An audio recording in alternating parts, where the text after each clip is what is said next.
Series between the Chicago Cubs and the Chicago White Sox. Okay, take it away.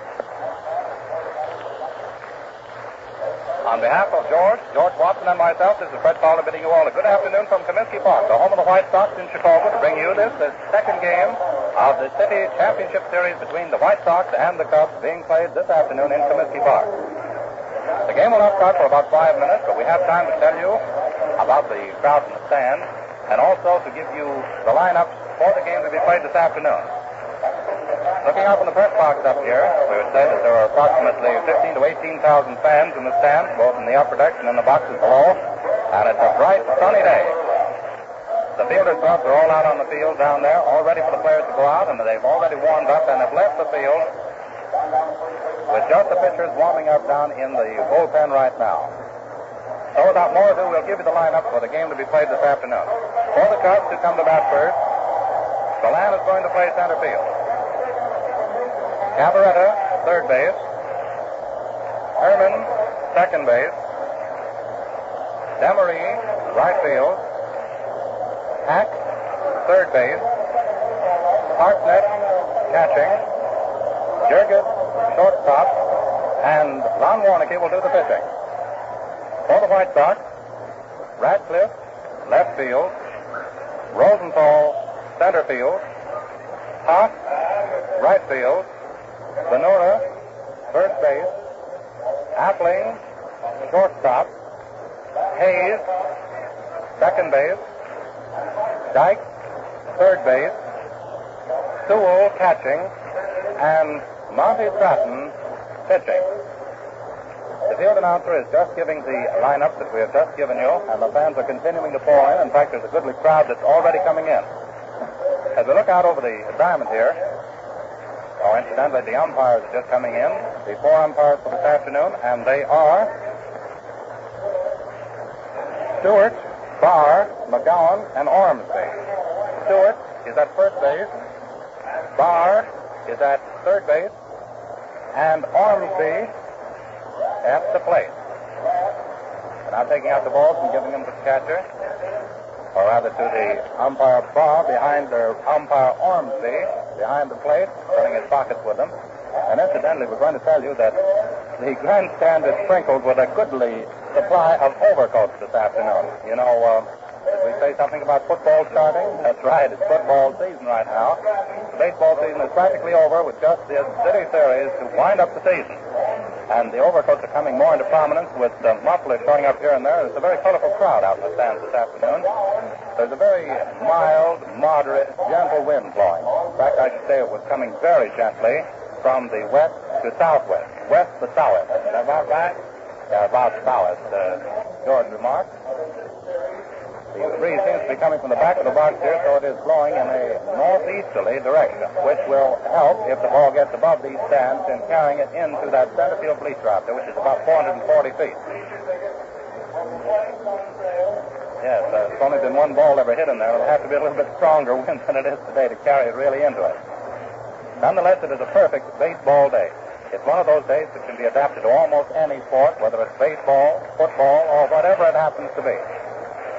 And there go the White Sox onto the field to take their position for the first half of the first inning. The White Sox all dressed in their white uniforms, and the visiting Cubs will be in their gray visitors' uniforms this afternoon. And now the game is just about to start, and so for the play-by-play for the first few innings, here he is, George Watson. All right, George.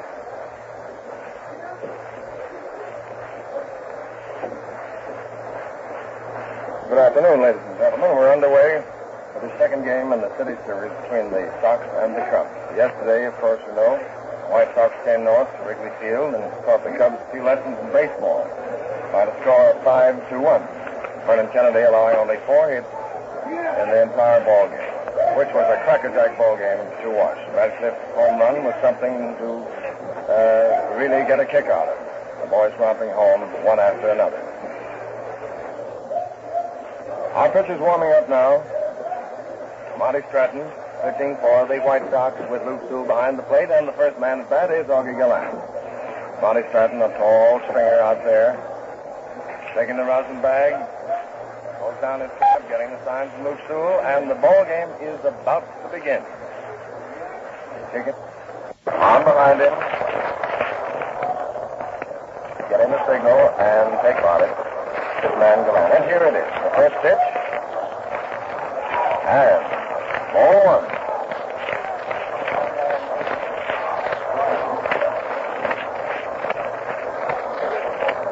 Pitch.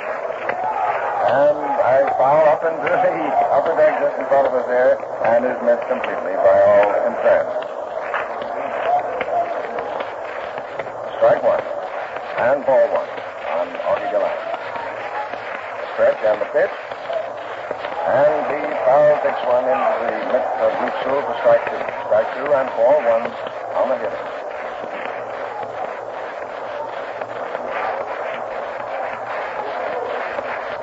Rosenberg again.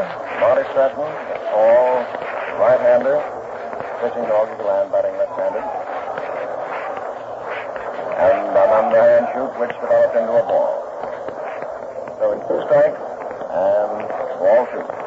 2-2.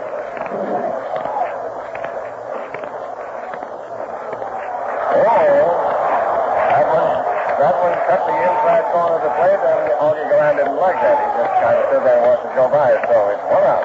Augie Galan striking out. Watched that third one go by. Monty just put a screwball twist on that, and it broke sharply over the inside corner of the plate. Which brings Phil Cavaletta to bat.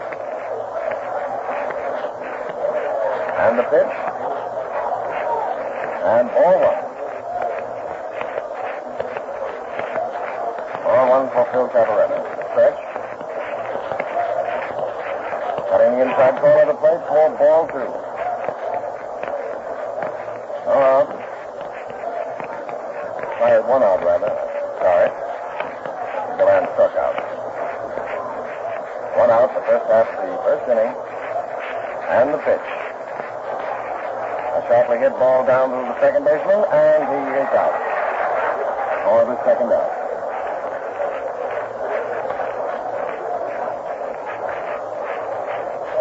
Ball was hit down to Jackie Hayes, so plenty of time to field it and get it over to Zeke Manura. Which brings us Stanley Hack at bat, hitting right-handed. Two out.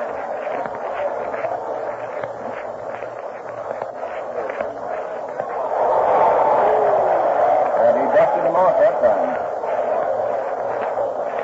Oh, I'm sorry. Is that just Hack? I'm off the guard. Billy Herman. Billy Herman is the batter. And ball two on Billy Herman. Ball two and strike one.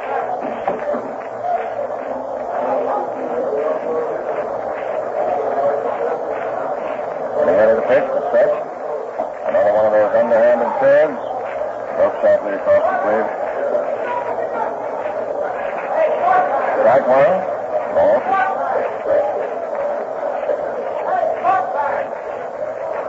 Stratton getting ready to pitch again to Billy Herman. And Billy takes a nice cut at that ball. A high fly out into left field.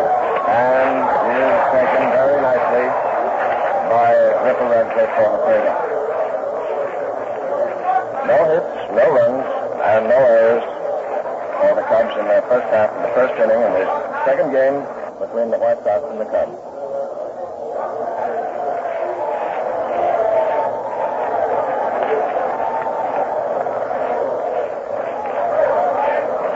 Ron Warnicky on the mound. Breezing over a few to Gabby Hartnett. Ball tossing the ball around the infield.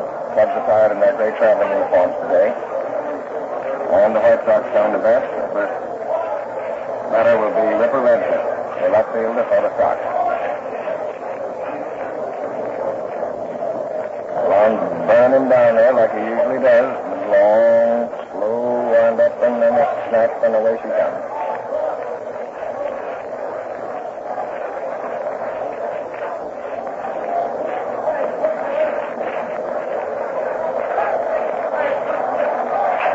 Redcliffe gets short of hand as he comes out.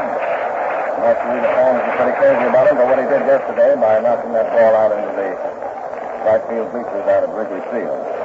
Redcliffe is at bat. Ron Warnicky on the mound. And we're ready to go. Batting left-handed against the right-handed pitcher.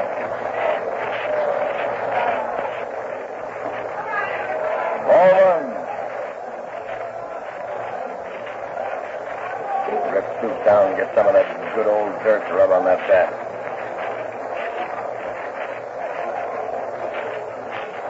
Lon rubbing up the ball. Get that horsehide a little loose on there so it'll do a lot of twists and turns. Here she comes. Stretch and the pitch. And right over the heart of the plate for strike one. Strike one and ball one.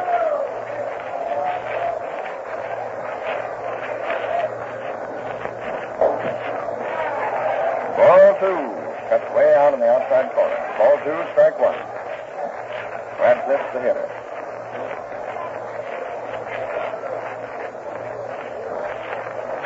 Getting ready to pitch. There's the windup. And a beauty right over the heart of the plate. Rather a slow ball. Had a very freaky curve. Seemed to kind of lob over it. Radcliffe stood by and just let it go. Strike two and ball two. Ball three. Ball three, strike two on Ripper Radcliffe. First man up in the Sox part of the first inning. This should be the good one. And Ripper Radcliffe gets the walk. Radcliffe on first. He brings up Harry Rosenthal, the center fielder. Rosenthal at bat, also batting left-handed. Radcliffe on first. And Warnicki getting ready to pitch. Gets his sign from Gabby Hartnett. Boys all in position. Watching first base, and here's the pitch. Strike one. Strike one on Larry Rosenthal. Radcliffe staying pretty close to first base. Ron's looking over there, keeping him pretty well to the bag. Now a little leadoff. Watching him, the pitch. And he tries to bunt, but it turned out foul. So it's strike two on Larry Rosenthal. Boys striking the ball around the infield. Back to Lon Warnicki. He's still working on that ball, trying to get that cover loosened up a little bit. The rosin bag. Steps up to the slab. Gets the sign from Gabby Hartnett. And the stretch.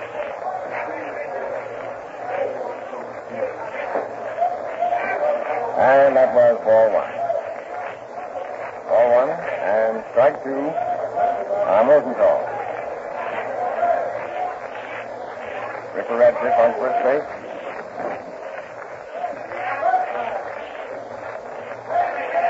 There's the leadoff. Leave about 10 feet off the bag. And right straight through the box, a nice shot single. And now he's held up at second. Throws a little wide. Holding Radcliffe at second. Rosenthal singled sharply right through Lon Warnicki. Went out into center field. So now Mr. Warnicki's in rather a hole. No out.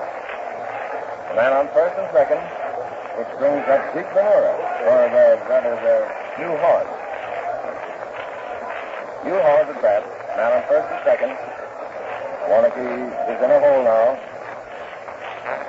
Foul off to the left up in the second deck of the grandstand. Strike one on New Horse.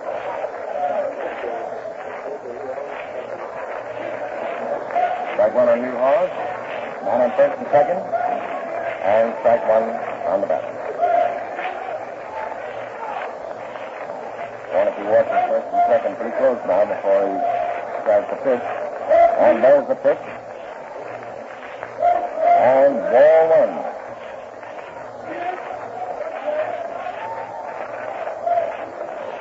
The infield playing in close now and figuring that Oz might attempt a bunt.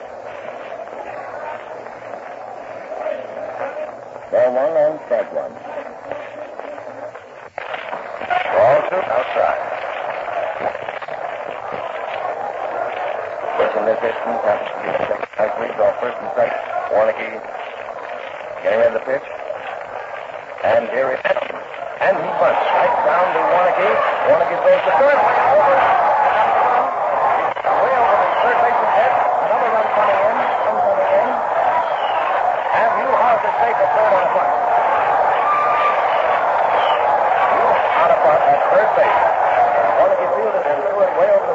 his head out into left center. A two-base throwing in. There seems to be an argument about it now. Heavy Hartman is out there arguing with the umpire. Warnicky threw about 6 feet over the third baseman's head and went way out into left center. And we have 2 runs in and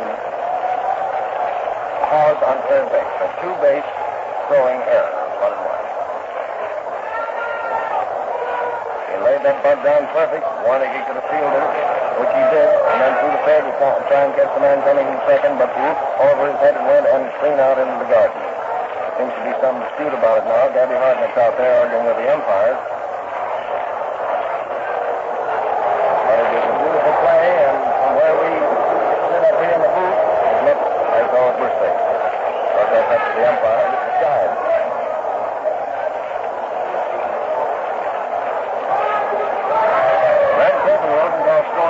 Bringing Hawes up to third base, and nobody out. Well, there's a picture of the ball game in the White Sox half of the first inning.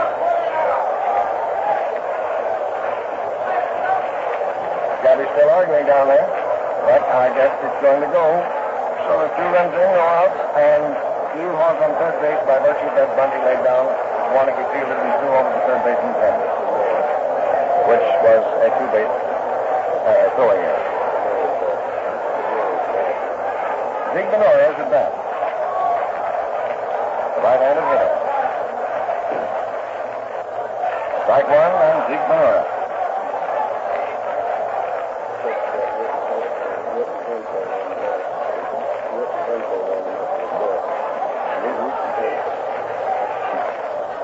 The stretch and the pitch. And ball 1 and strike 1 on Zeke Benora. Root and Henshaw are warming up for the Cubs. Warnicky finds himself in quite a mess out there now with 2 runs in, nobody out, the man on third base, and Zeke Benora at bat with 1 strike and ball 1. Ball 2, strike 1. Mr. Benora is the batter.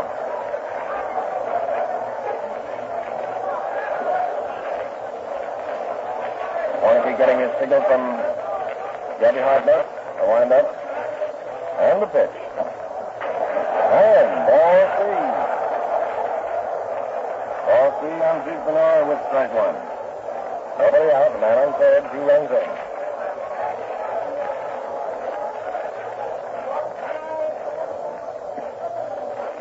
And the pitch. And Zeke gets a hold of one, which is going foul into the lower boxes to our right. Strike 2 and ball 3. Nobody out. Score 2-0 for the White Sox in their half of the first inning. Warnicky getting ready to pitch. And here it is. And he fouls another. Right back into the screen. So it's strike 2, ball 3. Luke Coughlin is the next at bat.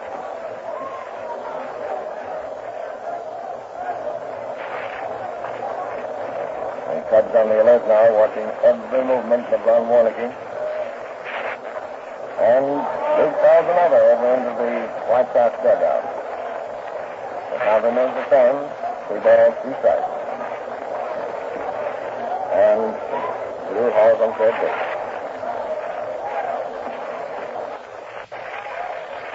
Nice crowd out here today. Perfect baseball weather. A little chilly up here, but nice down on the field. And Zeke Benora struck out for the first out in the second half of the first inning. Luke Appling coming to bat. Hall still on third base. Luke Appling, a champion batsman of both leagues, and Luke gets a mighty nice hand. That's right-handed. Warnicky still rubbing up that ball. Getting ready to pitch now, getting a sign from Gabby Hartnett. And here it comes. Ball 1. High and on the inside.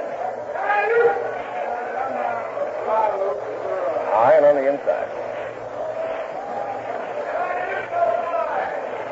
Ball 1 for Appling. And ball 2.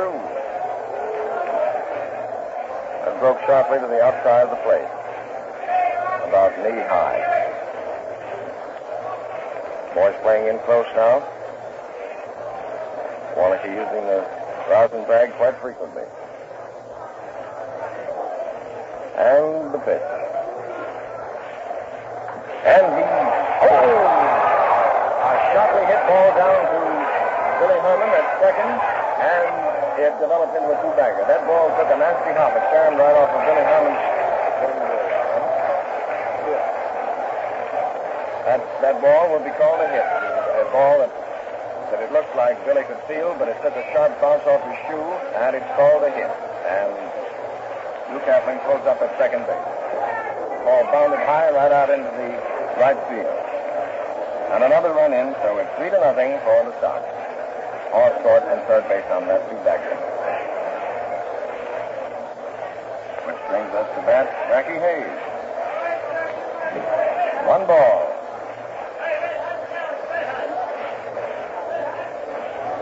Jackie Hayes, the hitter. And he, now, that's a little grounder down that went foul out into the third base coaching box. Ball one and strike one on Jackie Hayes. And one out. One out and 3 runs in for the White Sox. Warnock getting the sign. And the pitch. Lou Kaplan taking quite a lead off second base. Ball 2 and strike 1.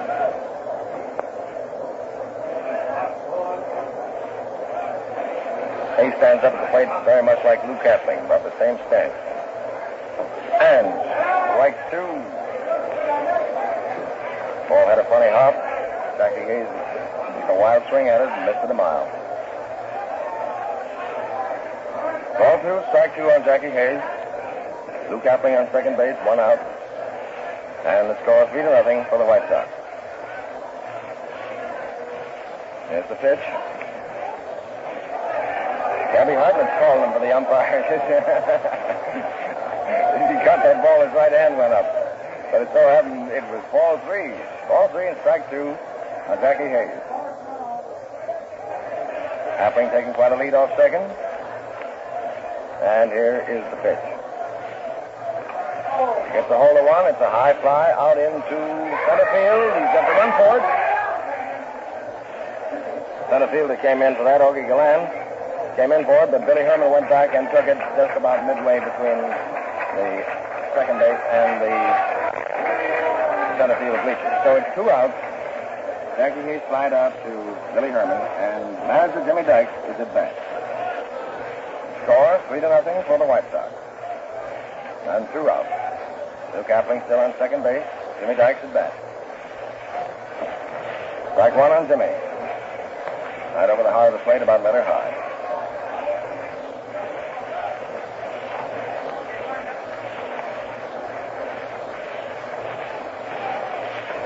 Still the second half of the first inning. Strike 2 on Jimmy Dykes. 2 out. Kaplan on second. Dykes at bat. And 2 strikes on manager Jim. And he struck out. Went down swinging. That ends the first half, or the last half of the first inning. That's all.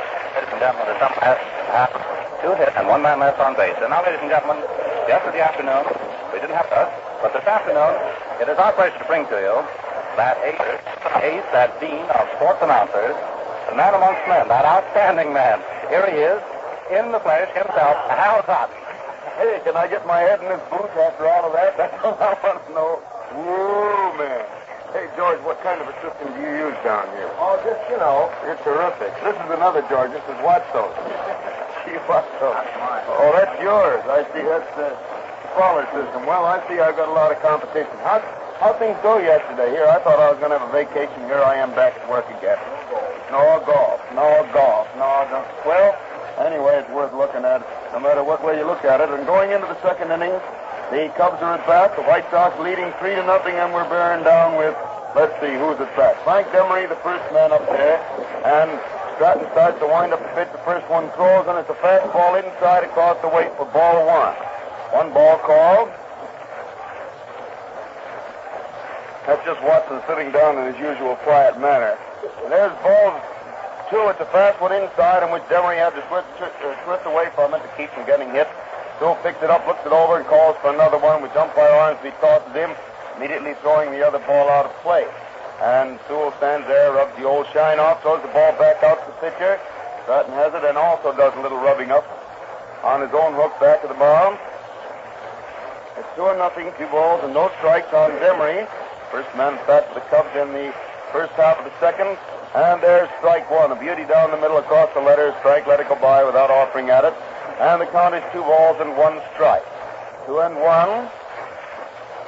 He hits the next one, a drive into left field. Radcliffe comes in nicely, though, and makes the catch for the first out in the second inning. The ball was well hit and curving a little bit toward the line, but Radcliffe came in. He was playing clear out to the wall and made the catch easily for the first out in the second inning. 1 out. And Stanley Hack, the Cubs' third baseman, a left-handed hitter, tall, slim boy, steps up there to the plate. Hackett's that. And he takes the first one and slips by wide across the knees for ball one. 1 ball called.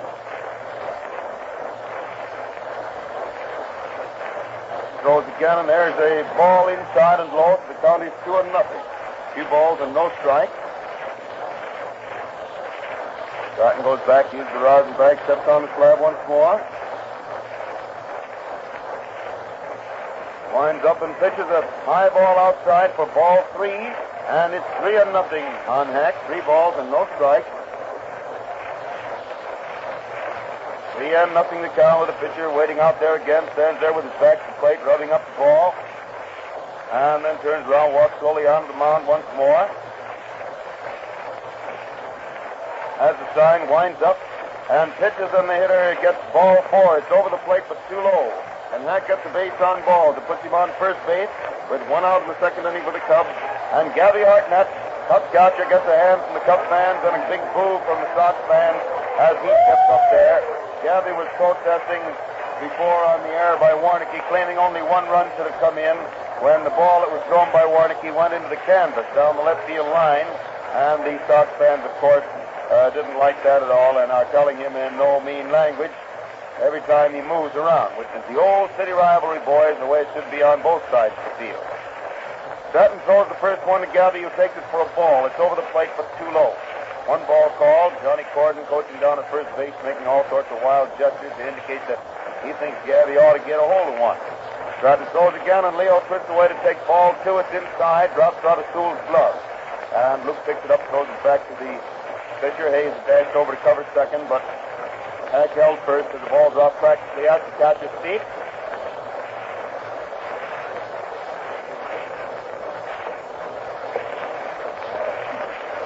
Nothing is the count. 2 balls and no strike. And the hitter hits the next one, a bounder, which Stratton knocks down. He races over towards shortstop to get it, but it's too late, and Gabby beats it out for a base hit, putting Cub runners on first and second with 1 out in the second inning. And Johnny Gill is at bat. Hard smash right back at Stratton, who made a courageous effort to get it, knocking it down with his bare hand. It rolled over toward the shortstop. Naturally, with the ball hit straight through the box, Appling was tearing for second and didn't have time to stop and shift into the infield to get the ball. Gabby beat it out for a base hit, and Cub runners are on first and second with 1 out in the second inning. And Johnny Gill, husky left-handed hitter up there. Sewell suddenly calls time and asks for the pitcher to throw a couple to make sure that his hand's all right after stopping that one. Jimmy Dykes goes over to talk to him also. Monty seems to think it's okay, however, they're taking no chances. And Sugar Kane has started to warm up down in the left field bullpen just to be ready in case that Monty does have trouble with controlling that ball. You know, that's liable to numb the fingers and make it a little tough. But he's thrown a couple and seems to think he's all right, so we're ready to go again.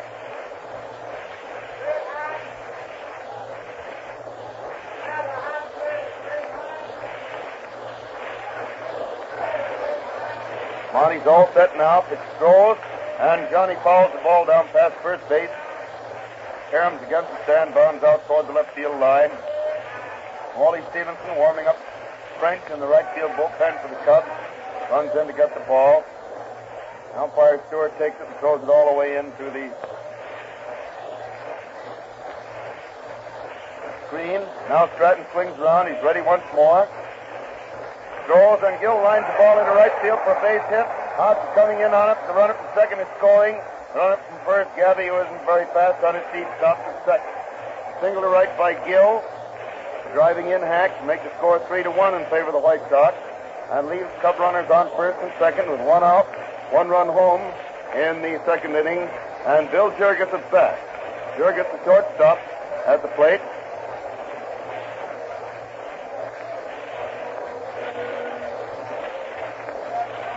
The right-handed hitter stands there waiting as Stratton gets his sign.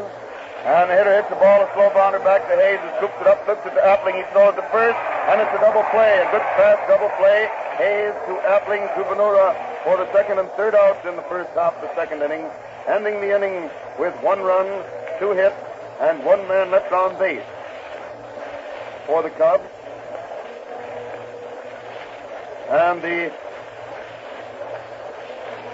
score is 3-1 in favor of the White Sox. White Sox at bat in the last half of the second inning with Sewell, Luke Sewell, White Sox catcher, the first man at bat.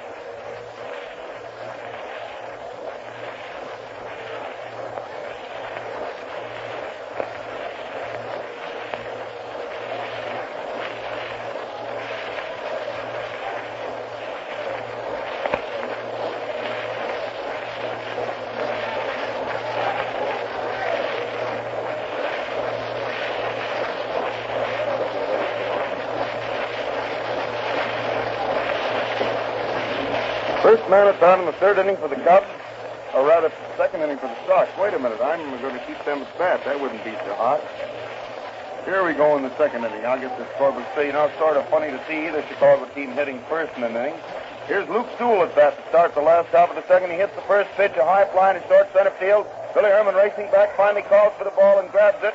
He had to get it because neither Demery or Galan could get in quick enough to reach it, and so Billy Herman makes the catch pretty well out into right center, having to go a long way to get it for the first out in the second inning, and Monty Stratton gets a swell hand from the fans as he comes walking out of the dugout and up there toward the plate. Stratton at bat with 1 out in the second inning for the White Sox. The score is 3-1 in favor of the White Sox, and Warnicki gets the sign, starts to wind up, pitches, and it's a strike over the heart of the plate about waist high. 1 strike to count. Warnicki waits there again, winds up once more, and throws, and the hitter takes a strike over the heart of the plate about waist high, and it's 2 strikes. 2 strikes on Stratton.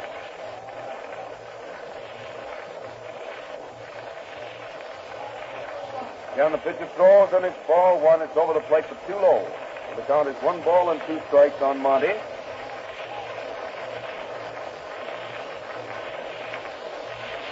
1 and 2 with the pitcher ready again. He starts to wind up once more, throws, and the hitter swings it a bounder down to Jurgis, who comes over fast, scoops it up nicely, throws the first, and Stratton is out for the second out in the second inning.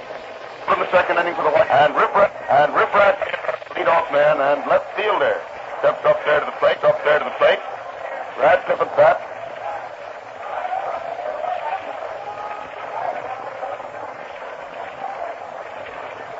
Winds up, throws, and Radcliffe takes a strike over the heart of the plate. Loosened up pretty well, although he loosened up in the first inning when they got busy on him. He's loosened up too much. The next one to follow it up ground back of the plate for strike 2, making it 2 strikes on the Ripper.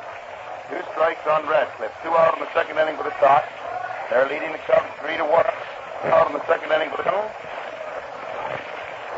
Warnicki winds up again now, throws, and it's a ball. It's over the plate for 2 low, and the count is 1 ball and 2 strikes on Radcliffe. 1 and 2 the count.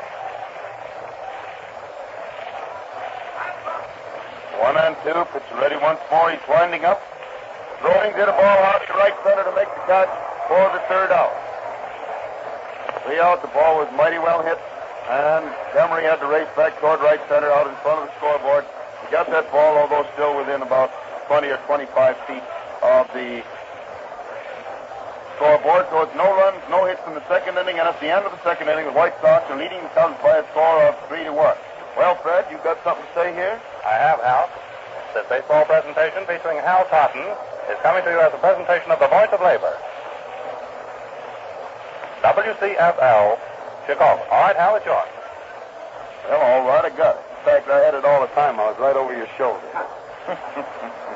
They got you out here in the cold now, Fred. You don't sit down there taking it like you did, taking it easy in that air-cooled studio in that hot weather. Remember that, George? Oh, boy. What are you moaning about? You used to sit here. Look at what he's got on today. One coat, one sweater, another coat.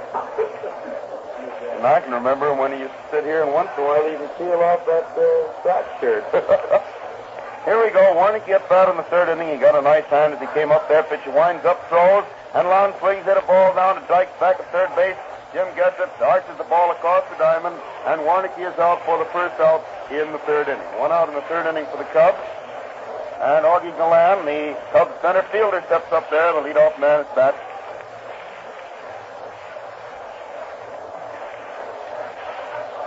Stratton stands there, getting his side, winds up, and pitches. And here's a high fastball inside for Paul Watt. One ball called.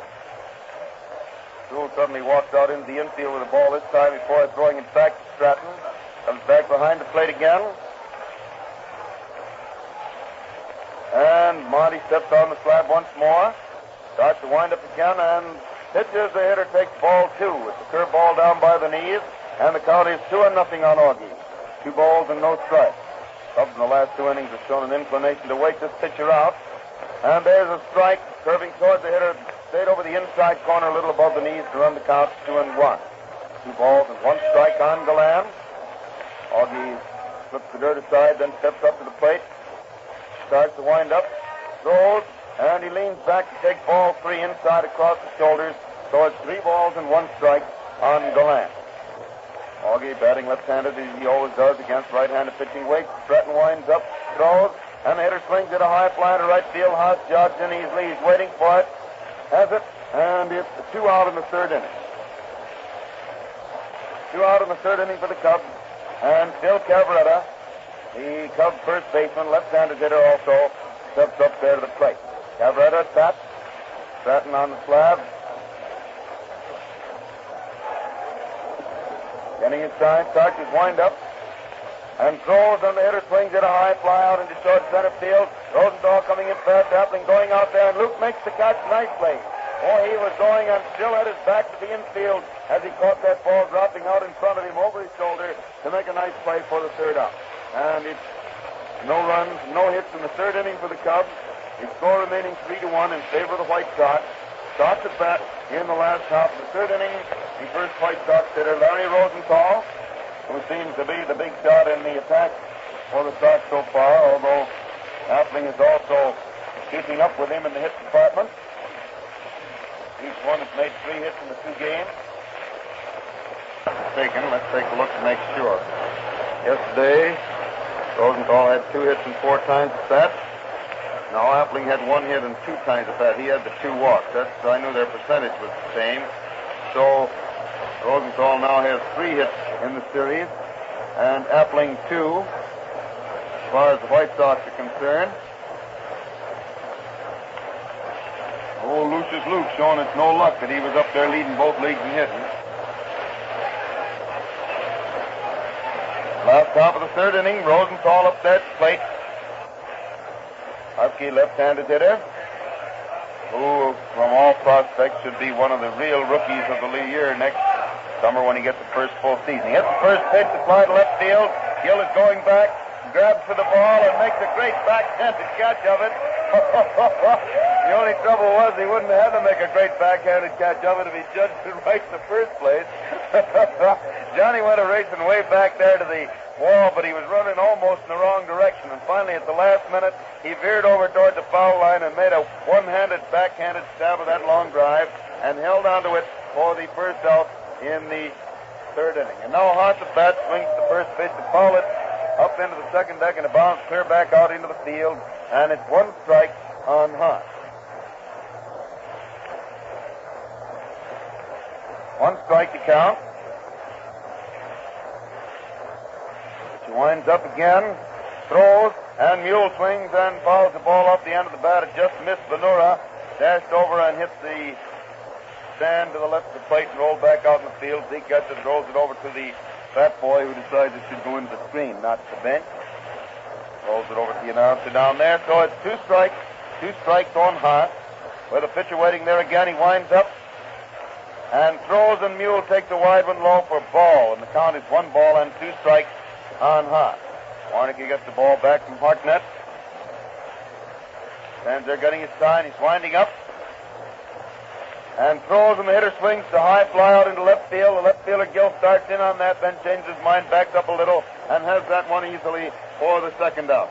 So it's 2 out in the third inning for the White Sox, and Venura is at bat.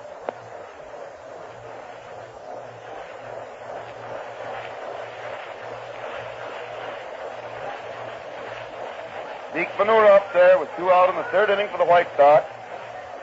Warnke throws the first one. It's a strike over the inside corner, waist high. 1 strike on Zeke.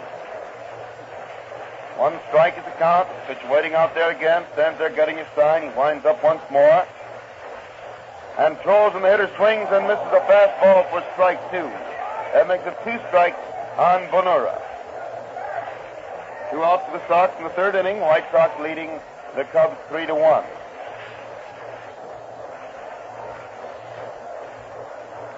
Ready again, winds up, throws, and it's over the plate for 2 low for ball 2, or ball 1 rather. The count is 1-2, 1 ball and 2 strikes on Big Zeke.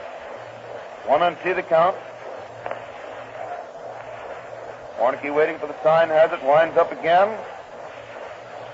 Throws, and the hitter takes ball 2, and Hartnett wags his head at Warnke as though to say that ball didn't go where he expected it to. Throws it back to Lon, slips the glove up over his wrist, rubs the ball up a little bit, uses the rosin bag, and comes back on the slab. Count of 2 balls and 2 strikes on Venura. Warnke again winds up, throws, and Zeke gets the 3rd ball. That one just barely missed the outside corner across the knees. And so Gabby takes the ball to look it over, can't find anything wrong with it, throws it back to Dick. Warnke wipes his hands dry, looks over the boys out there in the field, and throws the next one high and inside for ball 4, giving Zeke a base on ball. Well. He had 2 strikes on him and then threw 4 consecutive bad ones. So Venura gets a walk, and he's on first base with 2 out in the third inning, and Luke Appling at bat. And Lucius Luke up there, still going like a streak.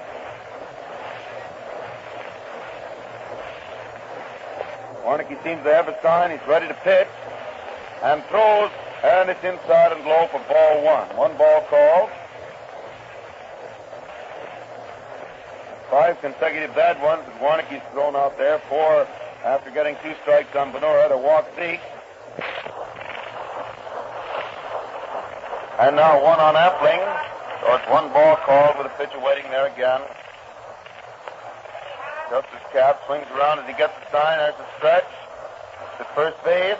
Then throws over there. The runner just barely slipped back ahead of the throw, and it was pretty doggone close. Zeke wasn't expecting that, and had a pretty big lead, so had to slide back feet first to get in there. 1 ball called, and the pitcher is ready now to pitch to Appling again. Still watches the runner, but pitches, and Luke hits an easy bounder down to Billy Herman, who gets it, throws to first base, and it's 3 out. No runs, no hits, 1 man left on base in the third inning for the White Sox. And the score is still 3-1 in favor of the White Sox at the end of the third inning. Now, well, I guess they got somebody else down there because Fred's out here, but at any rate, it's the end of the third inning. So if you want some scores of what's going on in that World Series game, we return to the studio. And here we are back in the studios to tell you that the Yankees are having a field day at the Polo Grounds in New York. Schumacher started out and was knocked out of the box, to be followed by Smith, who was promptly also knocked out of the box. And the right-hander Dick Kaufman has finally taken Smith's place as the Giant pitcher. Lazari homered with the bases filled for the Yanks in the first half of the third inning. The score is now 9-1 in favor of the Yanks as we come to the close of the first half of the third inning. That's all the scores now, so back to Hal Totten and Comiskey Park. Back at the ballpark for the fourth inning, the first man at bat for the Cubs is Billy Herman, and he fouls the first pitch up against the front of the second decker above and to the right of the plate for strike one. One strike on Bill. Stratton winding up again. Throws, and the hitter takes a high one wide for ball one. So it's 1 ball and 1 strike on Herman. White Sox leading 3-1 in the fourth inning. Stratton waits out there again. Has the side, he starts to wind up. Throws, and the hitter takes the ball inside across the chest. And it's 2 balls and 1 strike on Billy Herman. 2-1 the count.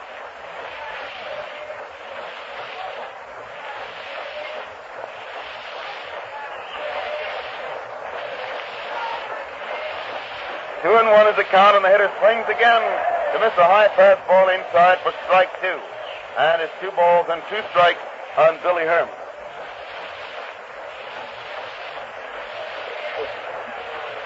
2-2 the count. Stratton throws again, and Bill swings to hit the ball. Dykes takes it to his left, throws hard to first, and Herman is out easily for the second out in the fourth inning. Or, wait a minute, first out in the fourth inning. I'm getting ahead of myself because I just started to look back. Herman has been completely stopped by the Sox pitchers in the 2 games so far. He got a walk in the 6th inning yesterday, but hasn't been on base yet today in 2 tries. And Demery is at bat. Frank watches the first one come over the heart of the plate waist high for a strike. 1 strike on Demery. And the next one's wide and low for ball 1. So the count is 1 ball and 1 strike.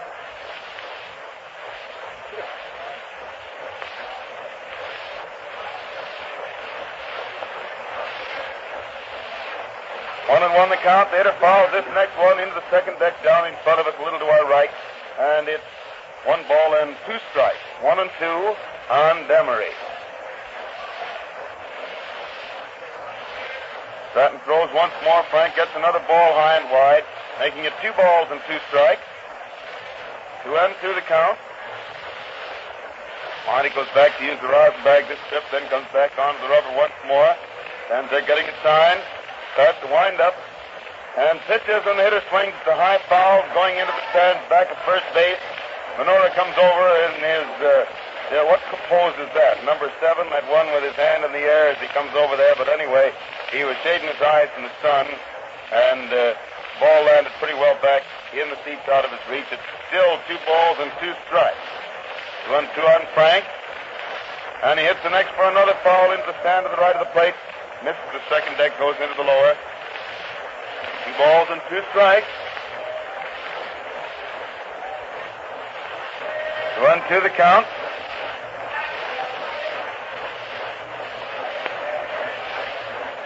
And he hits the next, a high bounder. Mr. Dykes grabs for it, but it takes a high bounce. A nasty one hits his glove. Rounds out back of Appling, and the runner is safe at first base on what I imagine is a hit. Because it took a very, very bad hop just as it was about to get there, yeah. It's a base hit for Demery.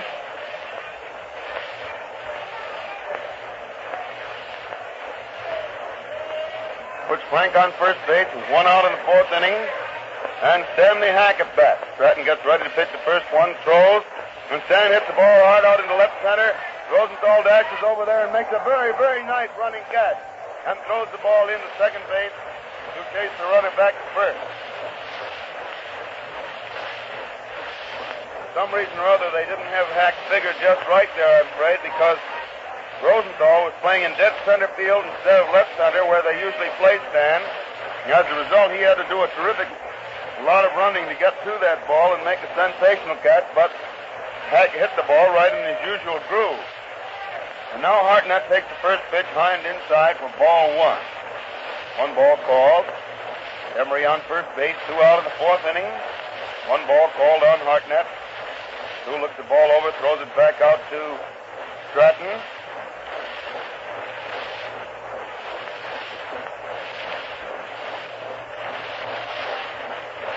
Marty ready again, throws.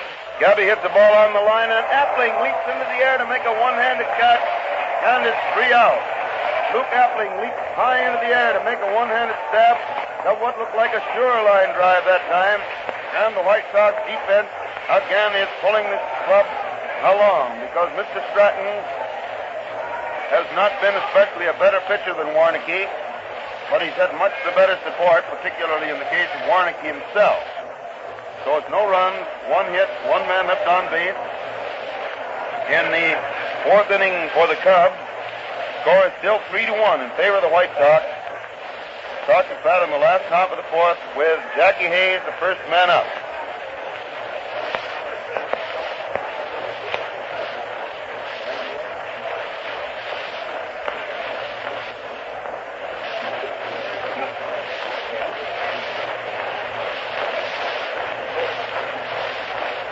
Warnke's been out there warming up with Ken O'Day. Hartnett standing right back of Ken. And here is Jackie Hayes walking up there at the plate to be the first man at bat in the 4th inning. Hayes up there.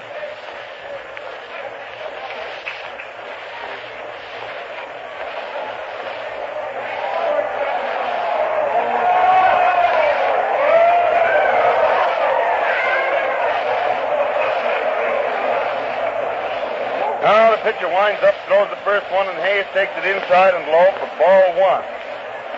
You people probably heard this on the switch back to the studio, but the crowd's cheering when the 3rd inning score of the Yankee-Giant game goes up, which shows one of those old Yankee innings.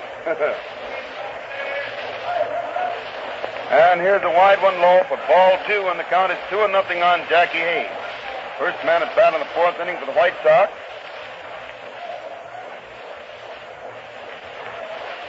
Again winding up, throws, and it's a high one inside for ball 2.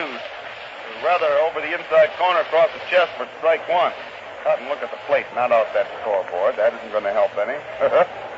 2-1, and there's strike 2. The hitter fouls the ball back to the screen, and the count is 2 balls and 2 strikes. 2-2 the count.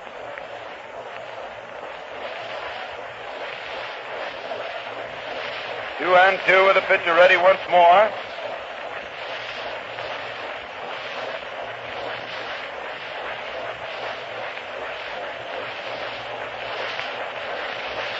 Again starts to wind up, throws, and Jackie fouls this ball into the stand to the right of the plate, and it's 2-2, 2 balls and 2 strikes still on Jackie Hayes.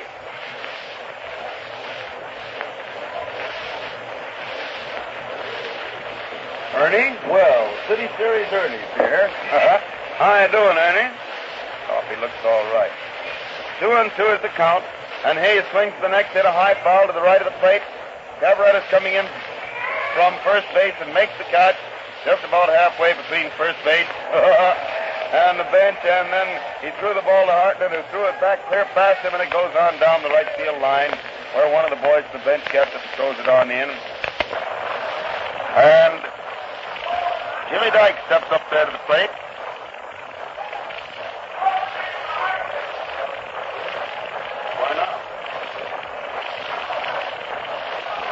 Dyke's up there at the plate with 1 out of the 4th inning.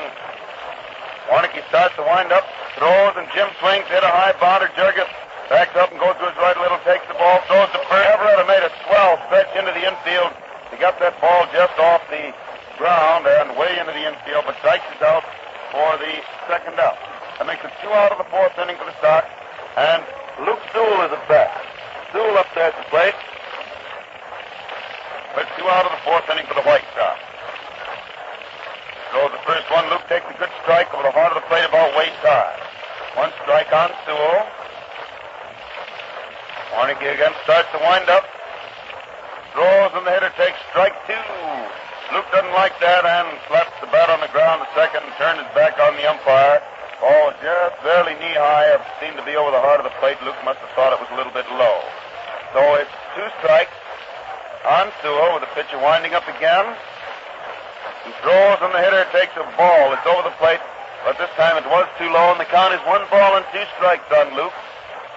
White Sox leading 3-1 last half of the 4th inning. Warnke again winding up, throws, and it's ball 2, wide and low, so it's 2 balls and 2 strikes.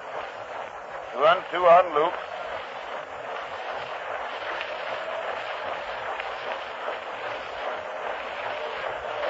And the hitter starts to swing at the next, but he tried to stop, but he went on through with it, striking out for the third out.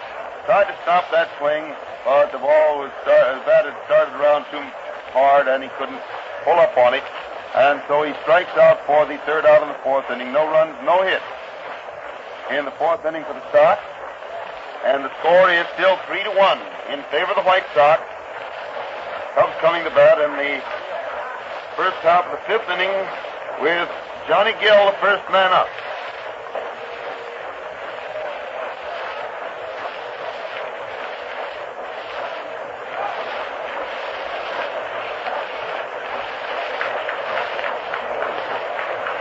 Should I shoot this red hot before I eat it, George? You think it'd be safer?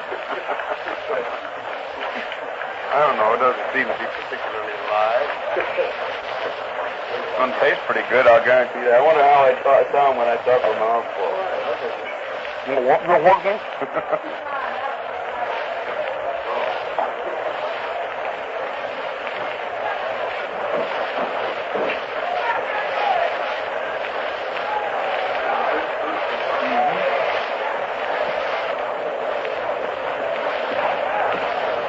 Well, that mouthful was good. I don't know when I'll get back the next one.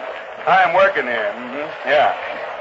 Gill hits the first pitch, an easy bounder down to Hayes, who gets it and throws the first base.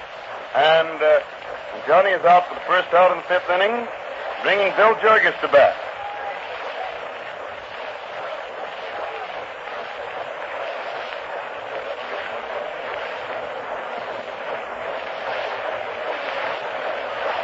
Stratton winds up now, throws the first one, and Jurgis swings, hit a hard bounder down to Appling, who gets it nicely, throws the first, and Jurgis is out easily for the second out. That makes it 2 out in the fifth inning for the Cubs. And the next man up there, Warnicki, the Cub pitcher, is walking slowly up from the bench. Gets a nice hand from the stand. It looks very much as though that very costly throw of his may mean the ball game if something doesn't happen, because since then he has gone along in great style, only one scratch hit being made off him. And the first pitch to Warnicki is a wide one for a ball. Stratton waits there for the next sign, has it. He's winding up. Throws, and Dick gets ball 2. It's inside across the waist. And the count is 2-0. 2 balls and no strikes on Warnicki. Stratton winding up, throws once more, and he gets that one over the outside corner letter high for a strike. And it's 2 balls and 1 strike on Warnicki. 2 out for the Cubs in the fifth. White Sox leading 3-1. There's ball 3, a wide one low, and it's 3 balls and 1 strike on Warnicki. 3-1 the count. Getting the wind-up pitch, and the hitter hits the ball, a slow bounder down to Dykes, who gets it, throws the first base, and Warnicki is out for the out. So Hayes, Appling, and Dykes all had a hand in retiring the side that time on throws to Benura. No runs, no hits in the first half of the fifth inning. And the White Sox still lead the Cubs by a score of 3-1. Sox is bat in the last half of the fifth, with Monty Stratton, the pitcher, the first man up. There goes another mouthful.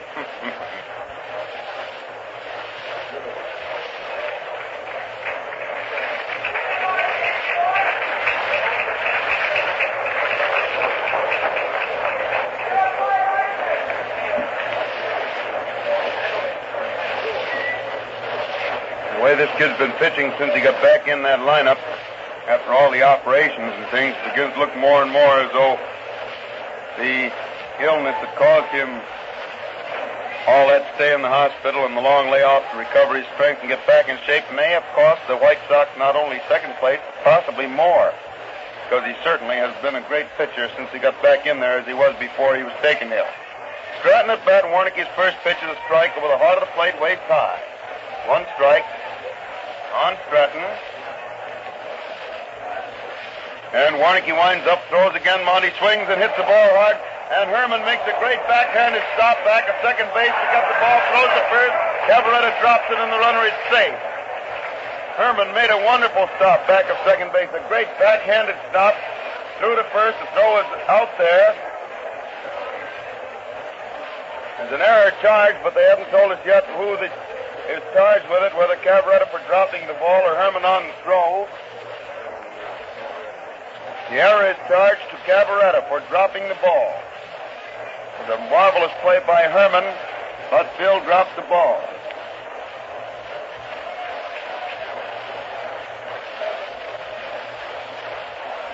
So Stratton's on first base, nobody out of the fifth.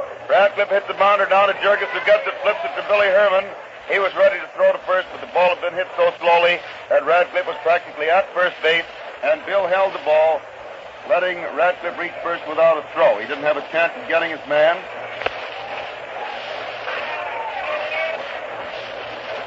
So Radcliffe's on first base with one out of the fifth inning, and Rosenthal is at bat.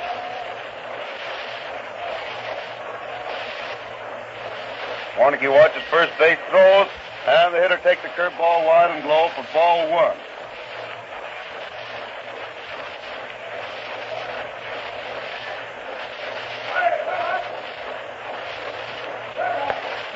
Pitcher ready out there again. Throws, and Rosenthal fouls the ball back into the front of the second deck down below us, and it bounds back down into the field. It's 1-1.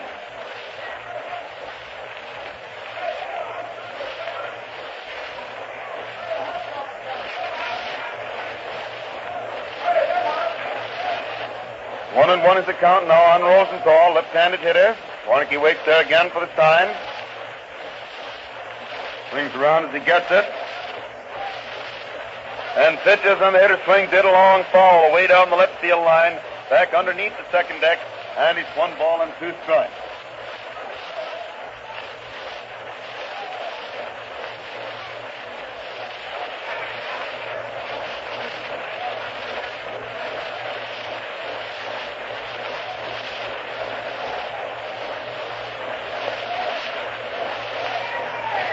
Warnke steps up onto the slab again, watches the plate, looks at first and pitches, and the hitter hits the ball out through into left field for a base hit. Jurgis, who was playing pretty well to his left, couldn't get a hold of it because he had a long way to go, and as a result, the ball goes through into left field for Rosenthal's second hit of the day and 4th hit of the series. So the White Sox have runners on first and second with 1 out in the 5th inning, and Mulehaus at bat.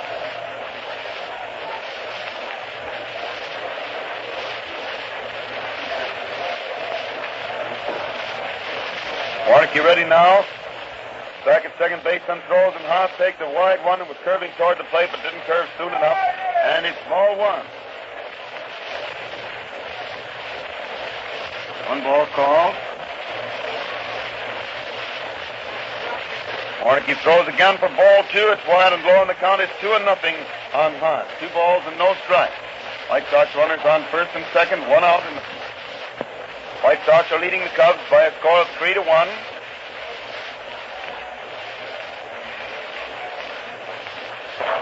And the pitcher stands there waiting again. Swings right, takes another look back at second base. Then throws, and it's a strike over the heart of the plate about waist high to make the count 2-1 on Haas. 2 balls and 1 strike.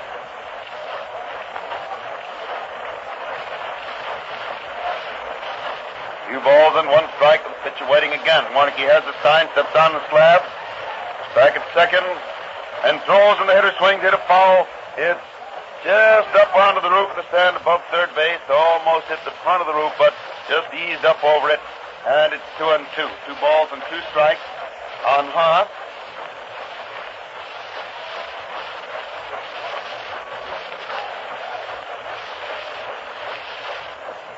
Like old times smelling that pipe, George. Mm-hmm.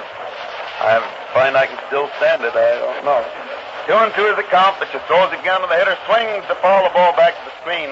It's still 2 balls and 2 strikes on Haas. Remember, White Sox runners on first and second, 1 out in the 5th inning. White Sox leading by a score of 3-1.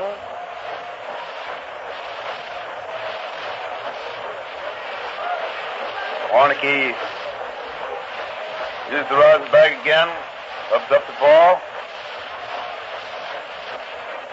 around the runners, then steps onto the slab, and is getting his sign.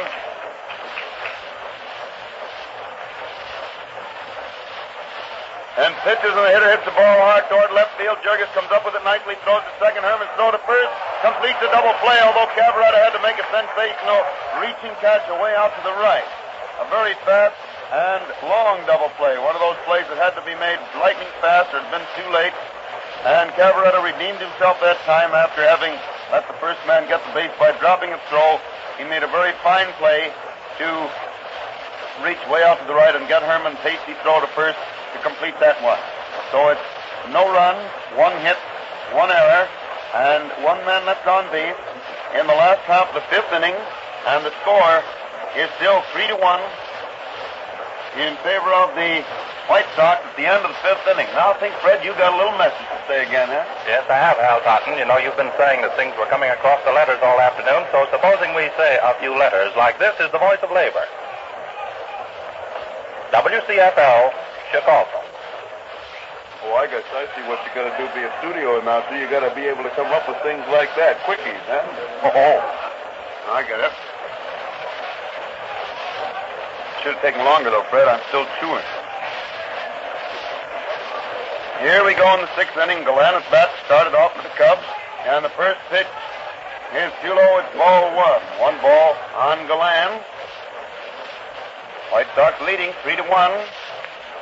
Augie swings the next. It's a high fly into center field. Rosenthal's going back, and he's under it now. Has it.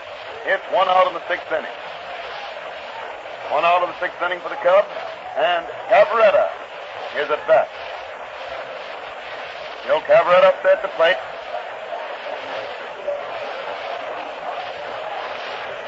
Yeah, Mr. Rosenthal was throwing divots as he raced back for that one. Stopped up. Stratton throws the first one, and Phil swings at a high one. Tried to get around on it, but he topped it and hit it down toward the first base coach's box where Johnny Corden gets it. Throws it back to the pitcher. It's one strike on Cavaretta. That with one out for the Cubs in the sixth inning. Stratton throws again, and Phil takes the curve ball inside and low. The ball bounced into the air out of the catcher's glove.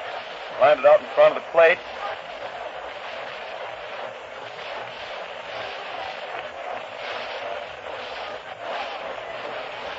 And the pitcher winds up once more, throws, the hitter swings and fouls the ball back to the screen.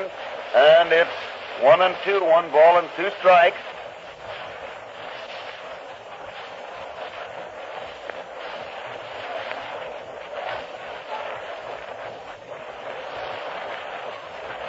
One and two now with the pitcher ready again. He winds up, throws, and Phil lines the ball into center field for a base hit. A single to center field by Cavaretta, putting him on first base with nobody out in the sixth inning. And Billy Herman up there at the plate. Billy, who hasn't had a base hit in the series so far, and who had a terrific slump at the end of the season, making only about 2 hits in his last 5 or 6 games. Herman at bat, 1 out of the sixth inning. Cavaretta on first base. Score 3-1 in favor of the White Sox. And Herman takes the first pitch in by his shoulders for ball 1.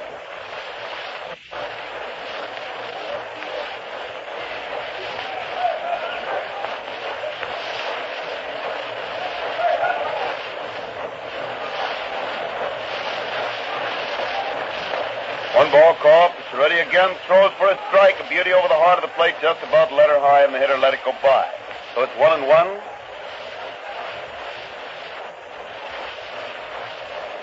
1-1 is the count. And there is a ball wide and low, making it 2 balls and 1 strike on Billy Herman. 2-1.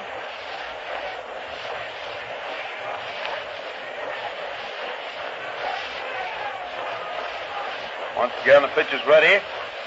He throws, and the hitter swings a high foul coming back toward us, lands just in front of us in the second. Fan caught it there, and the force is catching it. Landed him kerplunk back in his chair there, and it's 2-2 on Billy Herman. 2 balls and 2 strikes. Outfielder's playing him fairly deep, a little bit to the right. Haas is playing him pretty well toward the line, and Rosenthal a little bit toward right center. And the next one, Herman tried to get away from it, but the ball curved in and hit him on the right wrist or right hand. Charlie Grimm comes tearing in from the coach's box and apparently hurt him pretty much. And Luke Sewell bends over him. Stratton comes in to take a look. And the trainer, Andy Lotshaw, comes running in. Woody English, the captain, running out of the bench up there at the plate. That ball seemed to sail as it got up there at the plate. Here comes Doc Davis now, the club physician. Well, they'll have a real delegation up there. When Herman shows any signs of being hurt that way, you can count on it. He's plenty hurt because he's one of these boys that doesn't show much in the way of emotion when he gets bumped or cut or anything else. And that ball seemed to hang out there in front of him. He started to step one way and then another, and then it shot in toward him and hit him. Doc Davis is now working on his wrist to see whether it might possibly be fractured, or if he can see any signs of it, he'll go right out of there. And they're all standing around. In the meantime, Cabaretta had gone to second base and is standing out there talking to Appling. Hayes also there. Herman walks away from the crowd and stands there and leans over on his knee. Charlie Grimm talking to him, telling him if he doesn't feel all right to get out of there. And Billy probably wants to stay in. Stratton starts back to the mound to throw a few to Sewell. Keep loosened up there while the rest of the boys still gather around. Jimmy Dykes, the manager of the Sox, is also up there, taking a big look, and Benura's in there also. Herman finally decides to go on down to first base. That right arm is hanging alongside of him. He walks down there, but he gets a nice hand. Benura walking alongside of him, the two of them talking.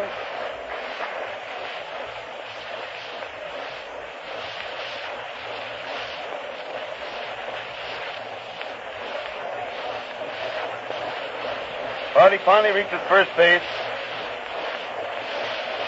And the next man up there is Frank Demery. Now the White Sox start a couple of pitchers warming up in the bullpen.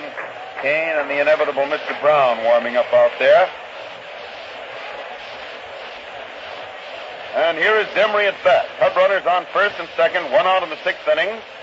And Demery hits the first one, a line drive to Hayes, who gets it, throws back to Benura for a double play. A line smash right into Hayes' hands. He didn't have to move out of his tracks to get it. And a quick throw to first base.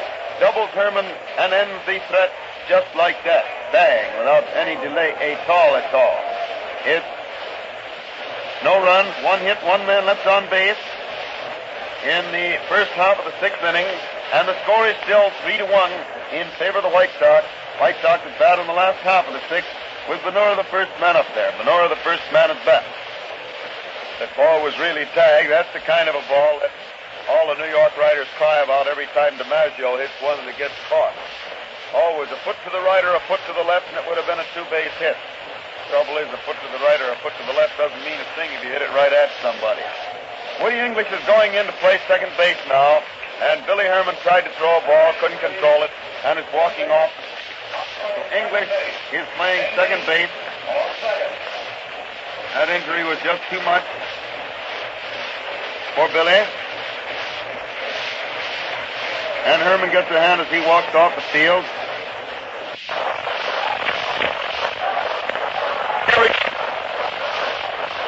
Pitcher Warnke out there gets his sign, starts, throws, and the hitter hits the ball right to the good hard line single. That ball all but back right out. Warnke is good with by him. And first base with nobody out of White Sox for the White Sox. The White Sox league leading hitter, major league leading hitter, shortstop, right-handed hitter is at bat. Benura on first base, Appling up there at the plate with nobody out in the sixth inning. Warnke ready, pitches, and Appling drives the ball into right field for another base hit. Right fielder Demery grabs the ball, fumbles it, but picks it up again, and Benura turns and goes back to second base. And it's Appling's second hit of the game and third hit of the series. So the White Sox have runners on first and second, nobody up. And Jackie Hayes is up there at the plate. Boy who has done great work the latter part of the season and proved at least he's justified things I said about him for 3-4 years when he really had his chance and got in there and could bear down what a second baseman and tough hitter he is. Although not only tough this year, he hit .312 for the season, which is a lot of hits. Cubs again start Henshaw warming up and Root. Henshaw and Root warming up in the right field bullpen. And the Sox are keeping a pitcher warmed up down their side of the field. Kane. And now Hayes bunts the first one. Hack gets it, throws the first. English getting over there to take the throw on the sacrifice. And it moves the runners to second and third. With only one out of the sixth inning. And Jimmy Dykes, always dangerous in a pinch, is up there at the plate. Now we have one of those tough pitchers in the pinch against a tough hitter in the pinch. and we'll see what happens. The infield playing in part way to the infield grass, not all the way, and they're going to walk Dykes and take a chance on Sewell. Going to walk Dykes on purpose. It isn't so much to take a chance on Sewell as it is to get the bases full where force plays are possible. As it is now, there's no chance of a force play, and so they want to get those bases full for that reason and gamble on that proposition. There's the fourth ball, and Dykes gets the base on. He took the fourth one wide. Gabby started to throw the ball to third as Dykes walked across in front of him. He didn't intend to, and so Dykes turned around and acted as though he was going to be real mad at Gabby, and as he swung the bat back of him to throw it to the bat boy, he swung it right across in front of Leo, and that caused a laugh from everybody. Now the bases are full with 1 out in the 6th inning, and Luke Sewell, another dangerous boy with the bases occupied out there, takes the first pitch inside and low for a ball. The infielders have moved back. That is the second baseman and shortstop moved back. First and third baseman still in fairly close. He winds up once more, throws, and the hitter hits a beauty into center field for a base hit, and Deland races over to get it. 1 run in, 2nd run scoring. Dykes pulling up at third base. And a sharp single to center field by Sewell. Scores Benura. Scores Appling. And puts Dykes on third base. So the White Sox have runners on first and third. 1 out. 2 runs home in the 6th inning. They're now leading the Cubs by a score of 5-1, the same score by which they won yesterday. And Monty Stratton, White Sox pitcher, is coming up there to the plate. Stratton at bat. Old Lucius Luke, same way as he did all through the season. When there were runs out there to score, you could almost always count on Sewell getting a hold of one, hitting it somewhere. Stratton hits the first pitch, a drive into left field for another base hit. Gill is coming down there. The runner from first going for third. Gill gets the ball, throws it into third base. The runner bound slides in, and the ball bounds out past third base. Jurgis gets over there, gets it, but Stratton slides into second base. Ball bounded and hit the runner as he slid into third, and then as Hack stood there looking for it, Stratton tore for second. Jurgis had to come all the way over to get the ball and throw it to second base, and as a result, the runners are on second and third with another run home, and Mr. Stratton still appearing as a base hitter of considerable worth and merit as he did in that last game of the season. George, did you notice whether they called an error on that throw-in or not? Did anybody look up to see? And now, Henshaw on who? Error on Hack. For heaven's sake, they called an error on Hack, and he never had the ball in his hands. How do you figure that out? Well, that's all right. Henshaw is coming in now into the infield to relieve Warnicki.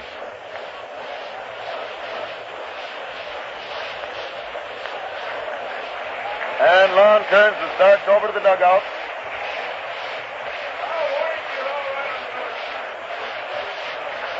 And Henshaw, Little Roy, who is a Southsider, lived out here in this part of town and went to school out here at the University of Chicago, is now pitching for the Cubs.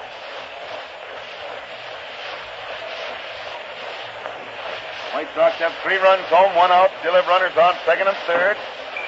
And Ratcliffe is the next hitter. Henshaw finishing the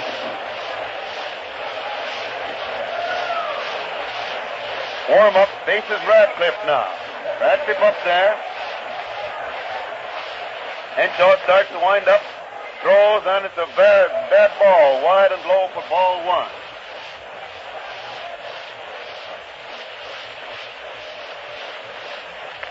Waits out there again. Winds up once more. And there's ball 2, another ball that breaks 2 wide, and the count is 2-0. 2 balls and no strikes.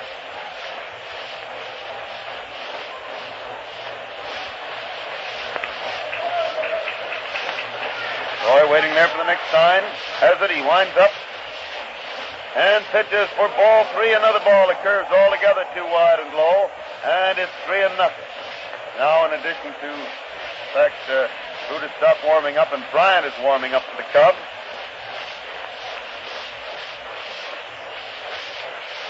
Henshaw gets his sign, winds up again. Throws, and the hitter takes strike 1. It's over the heart of the plate, just a little below the waist. to run the count to 3-1. 3 balls and 1 strike.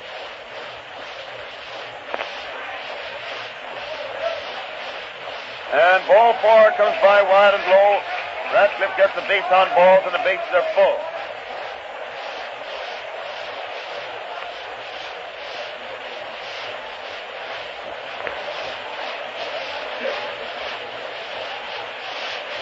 Rosenthal up there now. Rosenthal at bat. Already the leading hitter of the series, and robbed a 1 hit a little while ago on a good fielding play. Made 2 hits so far today, 2 yesterday. Larry Rosenthal at bat, and the first pitch curves pretty wide and low for ball 1. Coming up there at the plate and then curved very sharply and way outside. So it's 1 ball called.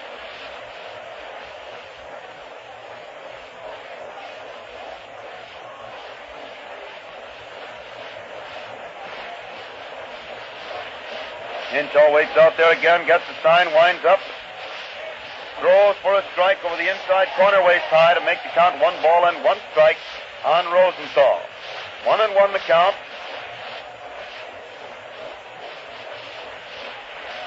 Henshaw winds up again, pitches the hitter, fouls the ball above and to the left of the plate into the second deck, and it's 1-2. 1 ball and 2 strikes on Rosenthal. 1-2 the count.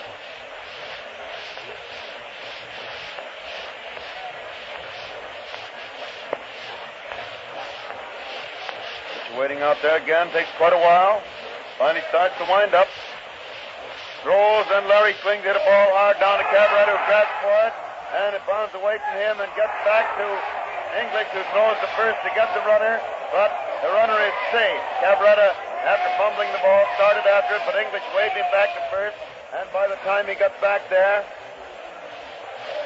the runner is safe, and is charged as another error for Cabrera, who missed tagging the bag. That rule is definitely covered. When a man fails to tag a base, why, he is charged with an error.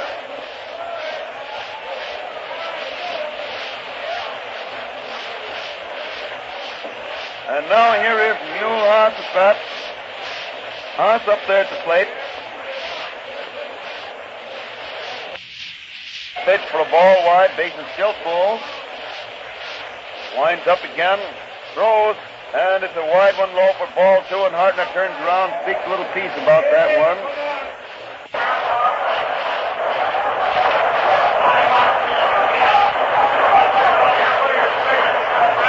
Four runs home this inning. White Sox now leading 7-1. Jurgis comes over and talks to Henshaw for a moment.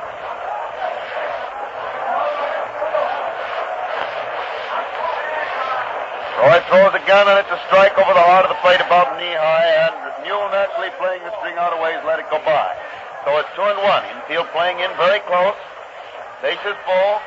Only 1 out, 4 runs home in the 6th. Henshaw again winding up, throws, and it's very wide and low for ball 3. Way outside, and it's 3 balls and 1 strike. 3-1 on Haas.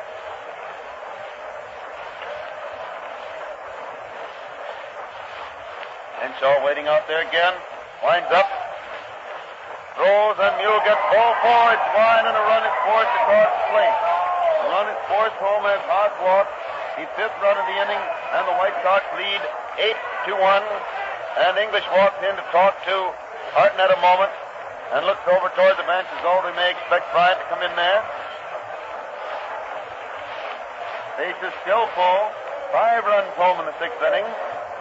English is talking to umpire Ormsby, who turns to tell the field announcer what to announce, and the pitcher starts in from the right field bullpen.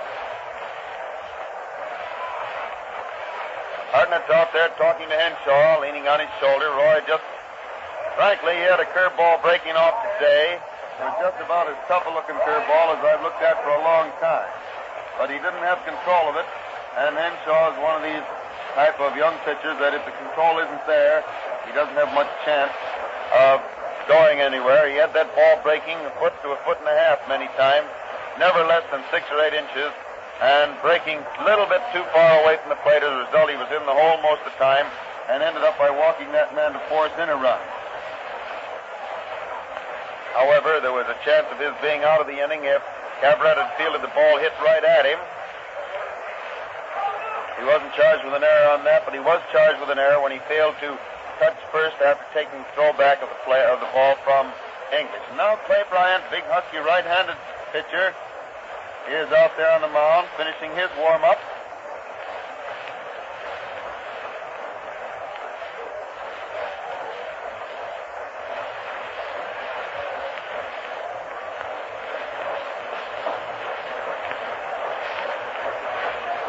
Bryant finishes the warm-up and is ready now as Zeke Benora steps up at the plate.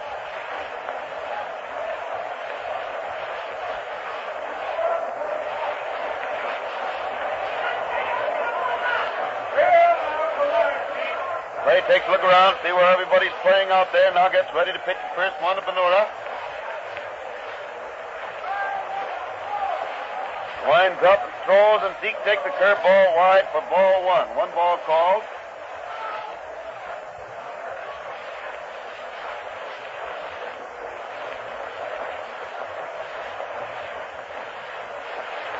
Ready again, starts to wind up, throws, and it's ball two. It's over the plate, but too low, and the count is 2-0 on Benora.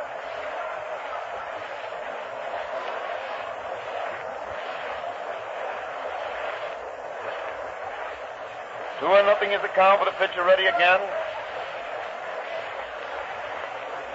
And they're watching the plate, gets his sign, he's winding up. And throws, and Zeke jumps back to take the third ball, a bad one, and he may walk the fourth in another run. The count.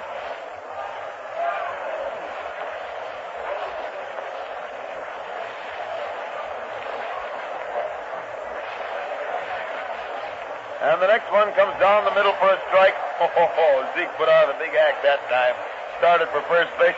The ball was cut the heart of the plate waist high. Couldn't have been more of a strike anywhere. It's 3-1, 3 balls and 1 strike on Benora. Bryant rubbing up the ball again. And ball 4 comes inside, and Zeke also gets a base on ball. And another run is forced across the plate. 6th run of the inning. Bringing Luke Appling to bat, with the White Sox leading now by a score of 9-1 in the 6th inning. White Sox leading 9-1. I guess they saw what the Yankees did down there in New York and decided they had to put on a big inning too, huh? Luke Appling up there. Bryant starts to wind up. Throws, and Luke takes a high one inside for ball 1. A slow ball, change of pace. Root is warming up now for the Cubs again.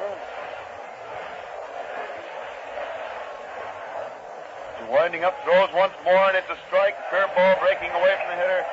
Caught the inside corner about waist high to make it 1-1. 1-1.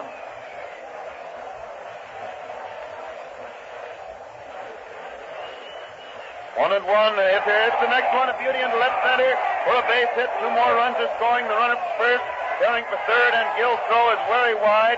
By the time Hack recovers it, Appling has raced to second. A line single to left center by Appling, scoring Rosenthal and Haas. With 2 more runs. 8 runs this inning. White Sox now leading by a score of 11-1. And they still have runners on second and third. With only 1 out. The 1 out being a sacrifice by Hayes, who was now at bat earlier in the inning. Infield still playing back as Jackie takes the first pitch for a strike over the heart of the plate, waist high.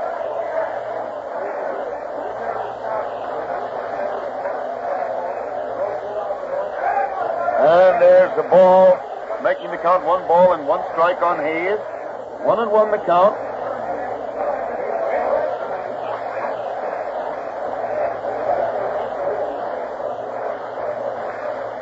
Bryant winds up, throws again. Jackie swings in a high bounder. Bryant gets it. The runners hold their bases, so he throws to first, getting Hayes for the second out. Making it 2 out in the 7th inning and bringing Dykes to bat. Dykes up there at the plate. Dykes was walked purposely with runners on second and third earlier in the inning, but that strategy didn't work when Mr. Stool stepped up there and smacked one.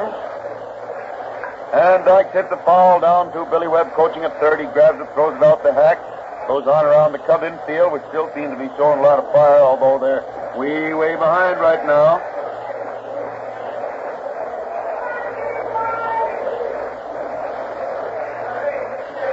Winds up, throws again, and Dyke takes a slow one, the curve ball wide for ball one, and the count is 1 ball and 1 strike. 1-1 the count.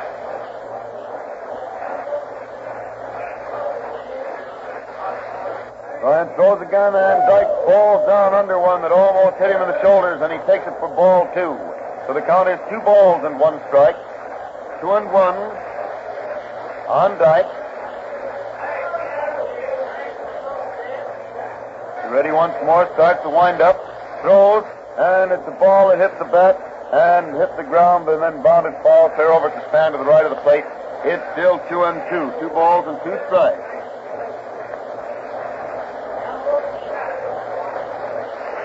Bryant waits there, rubbing up that ball pretty carefully.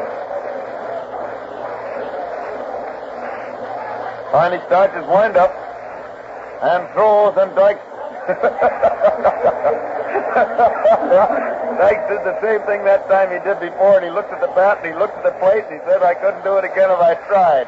He starts to swing, and then as he pulls back, he doesn't pull back quick enough. The ball hits the bat and bounds down onto the plate and then caroms clear over to the right against the stand. 2-2, and there's ball 3. It's inside across the waist to make it 3 balls and 2 strikes on Jimmy Dyke. 3-2 the count.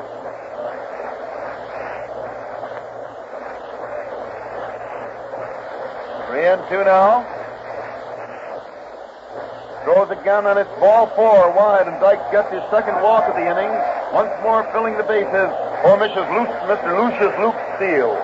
Mr. Steele is up there again, of the Ohio, but formerly of the Alabama Steeles. He singled with the bases full earlier in the inning to drive in the first 2 of these 8 runs that have scored. White Sox are leading 11-1 in the last half of the 6th. And Sewell takes the first pitch, a curve ball wide and low for ball 1.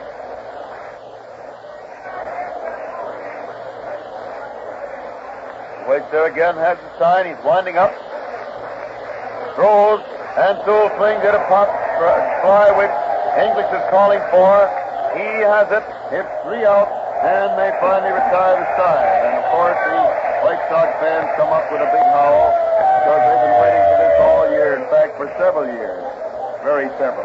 In the last half of the 6th inning, there were 8 runs. Let's see, 1, 2, 3, 4, 5, 2 errors, and 3. And the score is 11-1 in favor of the White Sox at the end of the 6th inning.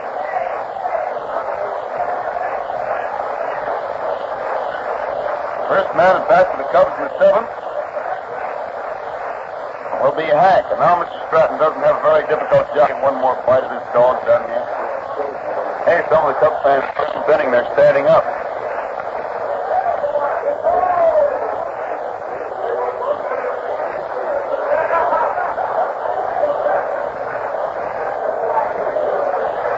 This isn't a hot dog now. It's an ice dog. Cold fucker.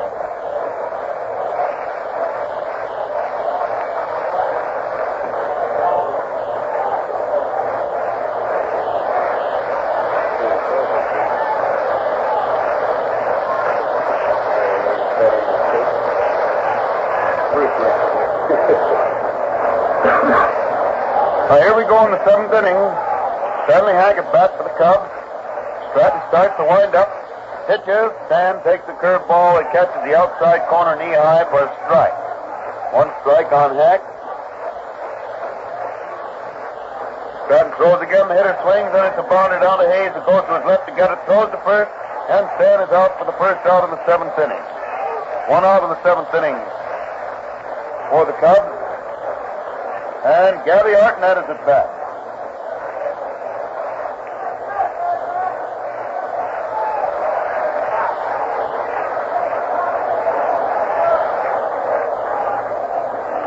Gabby takes the first one for a strike. It's over the heart of the plate, but down just about knee high, not much more than that.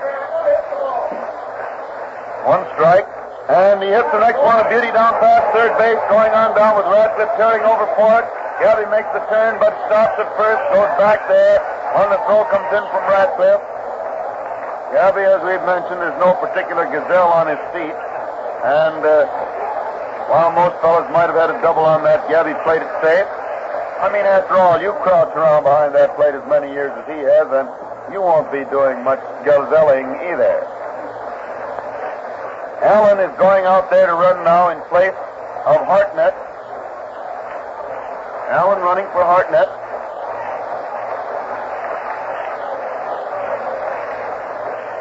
And Gabby gets ahead in the front of the fans. He walks over to the bench. And Gill steps up there taking the first pitch over the plate, but too low, and it's ball one. One ball called.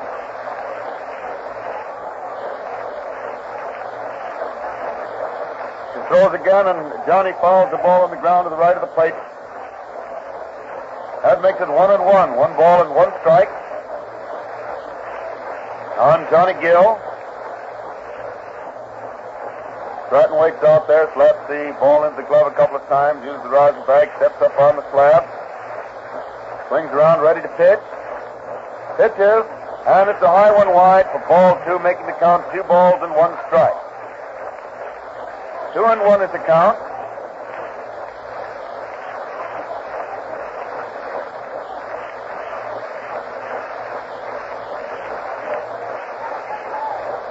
He's ready out there again. He throws. And Gill hits a long drive away out to deep right field, but it's foul. Foul against the right field wall. Wouldn't have gone in, but it was outside by several feet. And it's 2 balls and 2 strikes on Gill. Husky, left-handed hitter.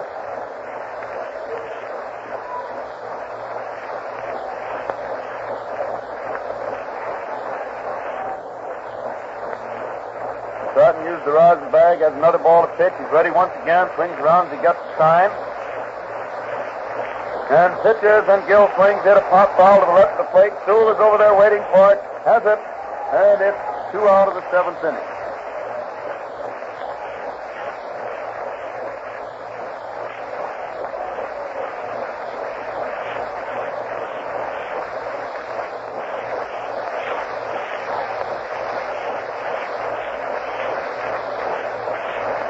Jurgens up there now, 2 out of the 7th inning for the Cubs. Allen running for Hartnett, still on first base. Score 11-1. Favor the White Sox. Throws, and Jurg takes a strike over the outside corner about waist high. 1 strike on Jurgens. Ready out there again. Throws, and he swings it a high fly to short center field. Hayes is going back. Rosenthal coming in. And Jackie lets Larry come on in to make the catch after a long run for the 3rd out. And it ends the first half of the 7th inning with no runs, 1 hit, 1 man left on base. And now the White Sox crowd, which is by far the biggest percentage of this audience today, steps up for its 7th inning stretch. And with a few cheers and yells, they get the old kinks out of the legs as the White Sox come in there to take their turn at bat. In the last half of the 7th inning, with Monty Stratton, the first man up. Stratton, who, as I said, in the latter part of the season, the last couple of games hit very well and has hit hard today. Only a great play robbed him of a base hit in the 5th, and then he hit one in the 6th and hit it plenty hard to drive in a run, and he later scored one himself. Ken O'Day is now out there to catch for the Cubs. And the first man at bat in the 7th inning is Monty Stratton. Were you saying you wanted to say something, Mr. Fowler? Yes, Al Totten. All I'd like to say is this is the voice of labor. WCFL, Chicago. Well, if that's what you wanted to say, that's perfectly okay. I don't know why I shouldn't say it. In fact, you did say it. Here's Stratton at bat, start the last half of the 7th. He swings hard and misses the first one for a strike. 1 strike on Stratton. Bryant waiting out there again, has the sign, starts to wind up. And pitches, and Monty swings, hit a high fly, and it's left center. Deland is jogging in under it. He's waiting, has it, and it's 1 out in the 7th inning for the Sox. One out of the seventh, and Rip Ratcliffe, White Sox left fielder, is up there at the plate. Ratcliffe at bat.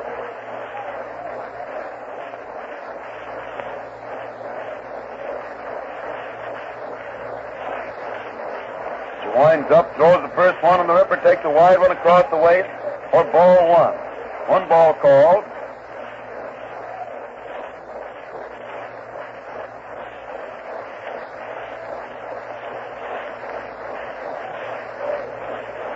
Ready once more, winds up again, throws, and it's a strike over the outside corner above the knees, so the count is 1 ball and 1 strike on Ratcliffe. 1-1 the count. Ryan again taking that swinging wind up. Throws a slow one, which Rip lets float wide and low, a curve ball for ball 2. And it's 2 balls and 1 strike on the Ripper. 2-1 the count.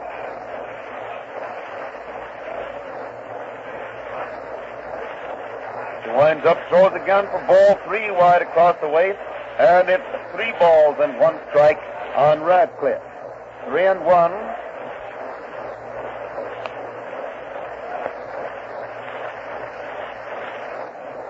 Ready out there, winds up, throws again, and it's a strike over the outside corner across the knees to make it 3-2. 3 balls and 2 strikes on Ratcliffe. 3-2 the count.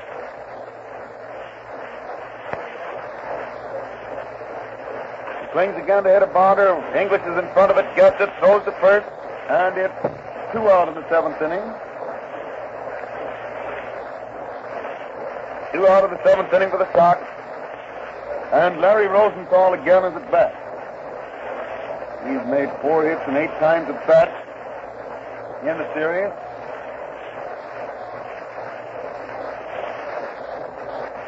Appling has 4 hits and 6 times at bat, so he's now the league leader, the series leading hitter. And here's the first pitch to Rosenthal, who takes a wide one across the waist for a strike, caught the outside corner at that. No, it was a ball. I looked at the board. I didn't see the umpire's hand go up, and the board showed a strike, but they changed it to a ball.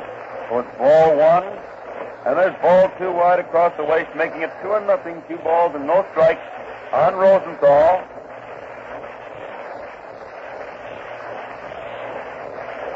2-0 is the count. It's ready again. Winds up, throws, and Larry swings and misses a curveball, a slow curve for strike 1, making it 2 balls and 1 strike. 2-1 the count.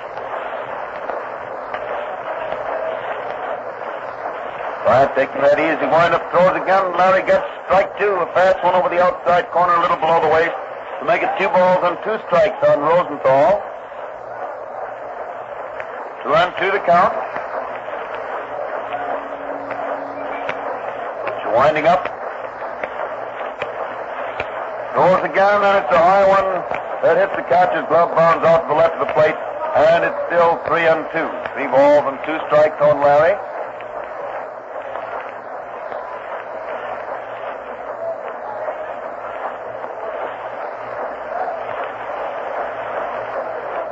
And 2 is the count with the pitcher ready once more. He starts to wind up again. And the hitter swings the foul ball back to the screen. It's still 3 balls and 2 strikes. Still 3-2 on Rosenthal.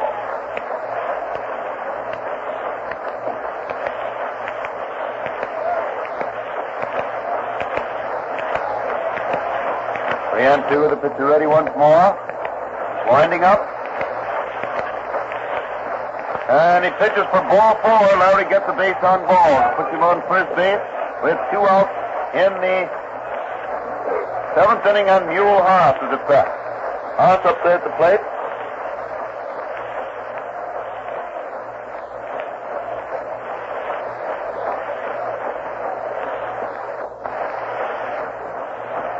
Bryant has the sign. He's ready. He's at first base.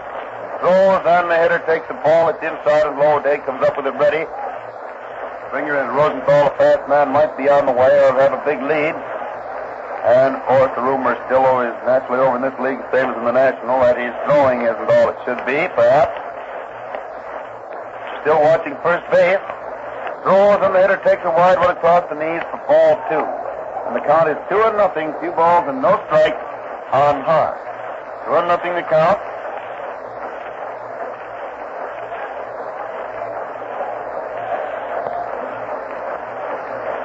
There's a sign out there again. And pitches, and it's ball 3. Well, it's wide across the waist. Now O'Day suddenly looks at the ball, asks for another one, and without further ado, umpire Ormsby hands it to him, throwing the other one out and over to the Sox bench without even examining it, and the count is 3-0. 3 balls and no strikes.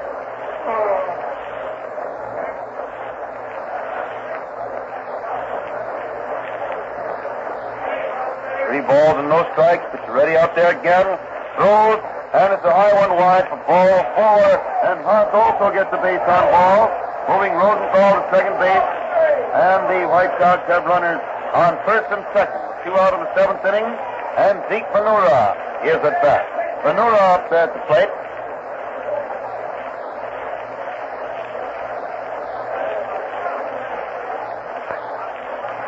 Out there, wipes his hands dry, swings around the flat.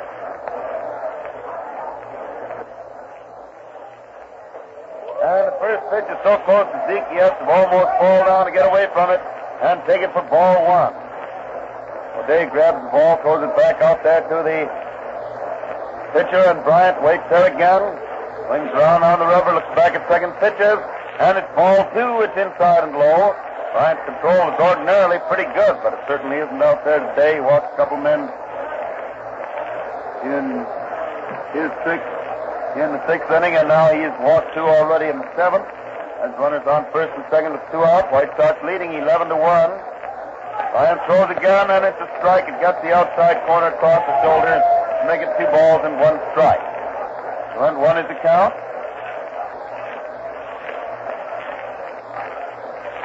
And Zeke swings in a high fly. It's foul to the right of the plate. O'Day's jogging down there, calling for the ball. Has it. And it's 3 out, ending the 7th inning. No runs, no hits, 2 men left on base for the White Sox.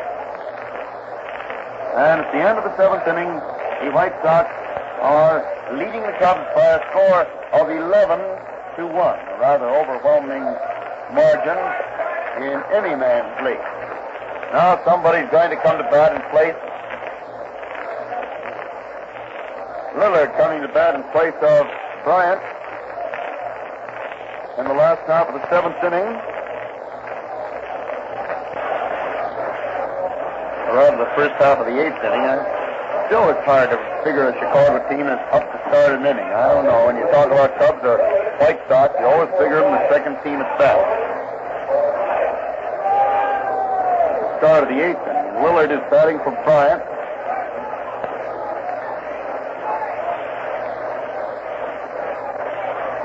Right-handed hitter steps up there to the plate.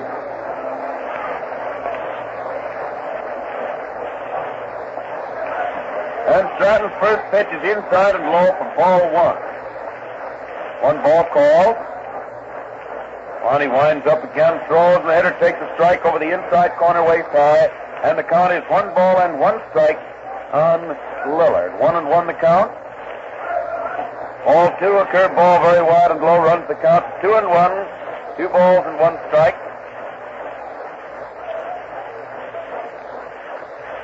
Bryant gets the sign again, winds up, throws, and Gene swings it a slow bounder down the third baseline. Dykes comes in nicely and fires the ball across the infield with Ventura digging it out of the dirt and hanging onto it for the first out in the 8th inning. 1 out in the 8th inning for the Cubs. And Augie Gallan, leadoff man and center fielder, steps up there to the plate. Gallan is back.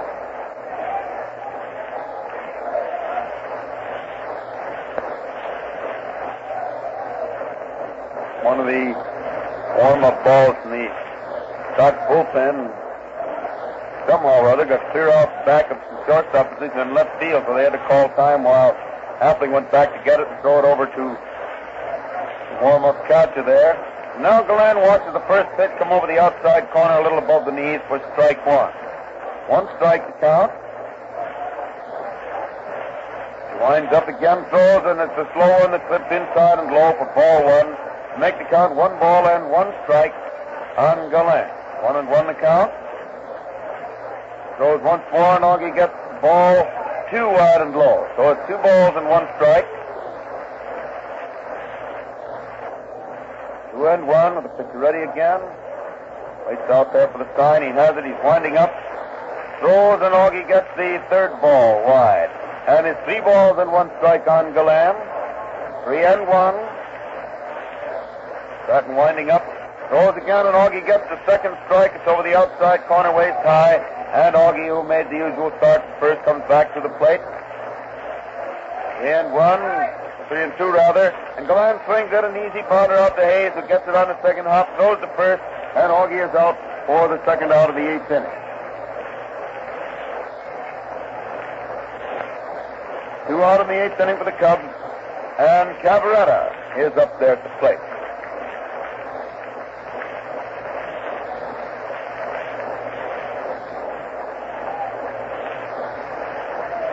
Cavaretta swings and drives the ball into center field for another base hit. His 2nd hit of the game. And it puts Bill on first base with 2 out in the 8th inning. And Woody English up there. Woody, who replaced Billy Herman after Herman was hit in the right arm or wrist with a pitch ball.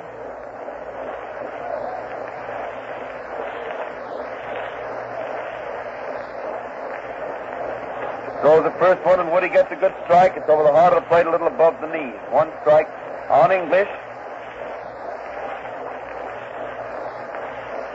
Ready once more, throws, and Woody takes a wide one, and catcher throws the ball to first, but Cavaretta went back standing up, leading a throw. He was all ready to slide, but he saw that Sewell's throw was a little bit low and outside the bag, so he came in standing up.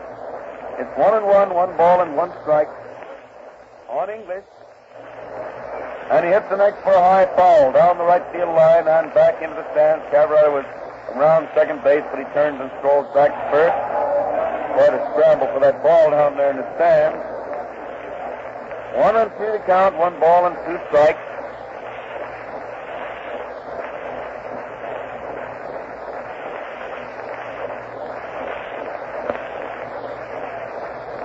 And Woody started for the next one, but stopped and pulled back to take it inside across the waist for the 2nd ball. That makes it 2 balls and 2 strikes on Woody English. The bat for the Cubs in the 8th inning with 2 outs. Cavaretta on first base. White Sox leading 11-1. Stratton ready again, throws, and it's ball 3 high and inside. Run the count to 3-2 on Elliott. 3 balls and 2 strikes.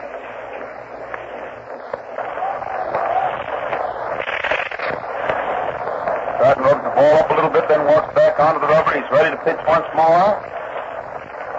With a runner on the go on the 3-2 count, the hitter hits another foul. One of the fans missed the ball over there, and it bounded out of his hand, started bounding along the front, just under the railing. Just before it dropped over, some other fan managed to grab it and keep it upstairs. 3-2 is the count. It's ready again. Throws, and English hits a high fly to right field. Hart is going back under it, still going back, and grabs it and hit his glove and bounds over against the stand.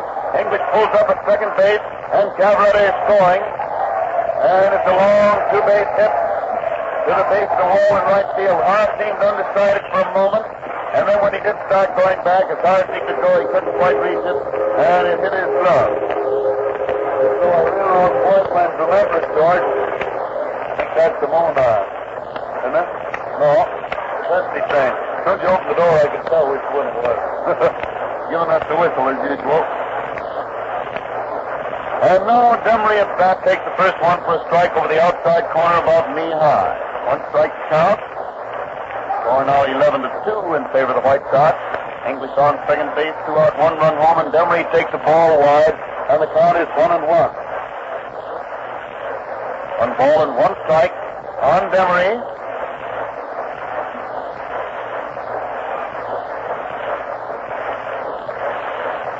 Stratton swings around, ready once more, throws, and Frank hits a pop fly out. Back of Appling. Lucas back in the grass calling for the ball. He has it, and it's 3 out in the 8th inning. 1 run, 2 hits, 1 man left on base. In the first half of the 8th inning for the Cubs. And going into the last half of the eighth. The score is 11-2 in favor of the White Sox. Charlie Root, center and right-hander of the Cubs, is walking in to resume the pitching chores, and Charlie Grimm is waiting out there. Charlie gets a hand from the fans as he's announced.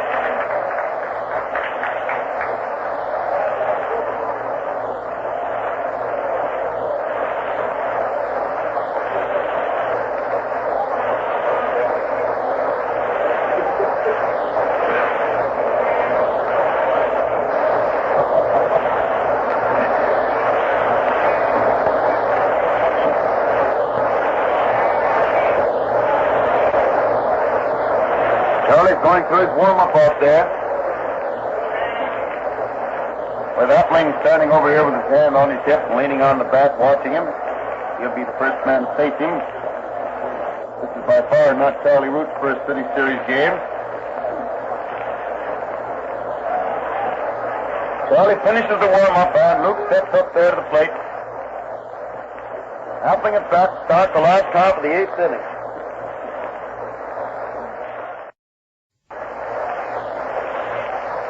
Starts to wind up, throws, and Luke jumps back to take a ball inside and low for ball one. One ball call. Winding up again, pitches, and Appling hits an easy bounder right back at Root, who gets it, throws the first, and Appling is out for the first out in the eighth inning. One out in the eighth inning for the White Sox, and Jackie Hayes is at bat.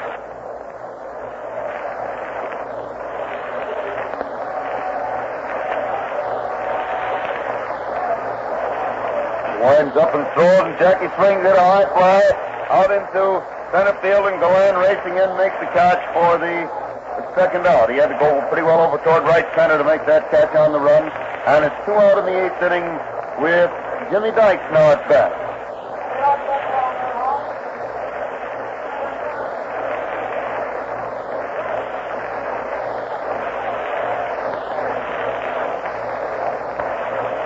Root gets the sign, starts to wind up, throws, and Dyke swings and misses a curveball for strike one. One strike on Jim.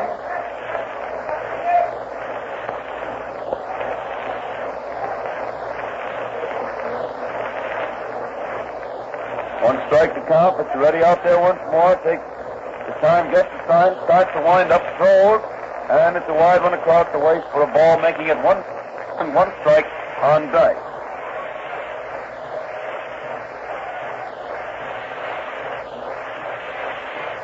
And there's a strike over the heart of the plate, waste time, making it 1-2. 1 ball and 2 strikes on Jim. 1-2 the count. And the hitter swings to the next one. The hitter slow bounder down the third base line. Hack comes in, makes a one-handed pickup, throws to first, and as Cavaretta dug the ball up in front of the runner, Jimmy almost knocked him over, and he beats it out for a base hit.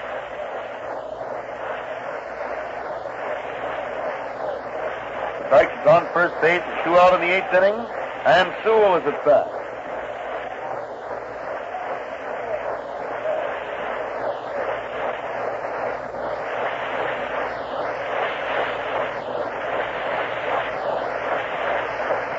He takes the first one for a ball, and Root walks back onto the mound again.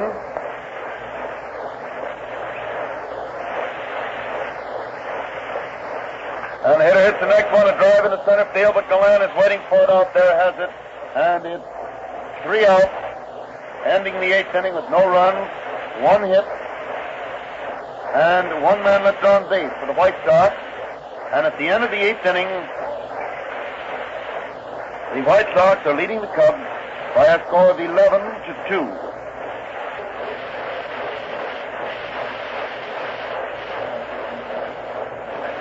Stanton's out there now, getting ready to pitch the ninth inning, which should be the last half inning, judging the way things are going and the way he's been going, which is in good shape.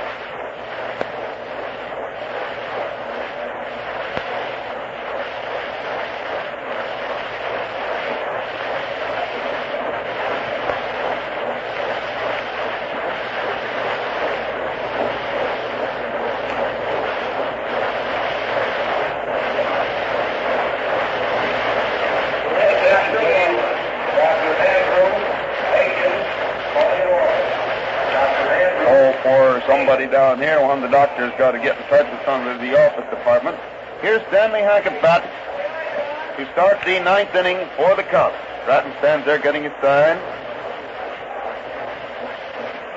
Throws, and it's a strike over the heart of the plate about knee high. One strike on Hack.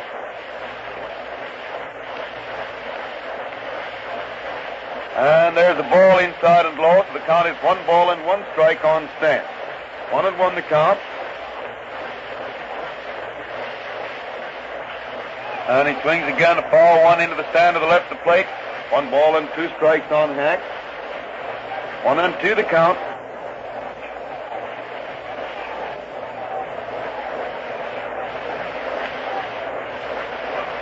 Stratton winding up, throws again, and Hack takes a high one wide for ball 2.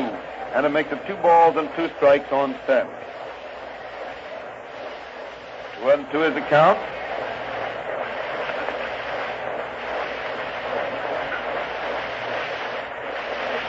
And the hitter hits the next one, and bounded back over the pitcher's head. It goes through into center field for a base hit. Signal to center field by Hack, putting him on first base to open the 9th inning and bringing Ken O'Day, who has taken over the catching chore since Hartlett gave way to a pinch runner in the 7th. Ken O'Day at bat.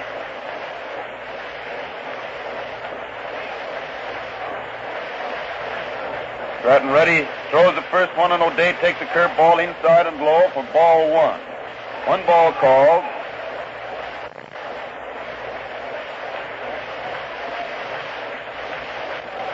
Throws the next one, and Ken swings it. A bounder down to Hayes to get it, throws to second base. Appling's throw to first is too late to get the runner there, and Hack is forced at second to play, going Hayes to Appling for the first out in the 9th inning, leaving O'Day on first base with 1 out, and Johnny Gill is at bat. Gill up there at the plate.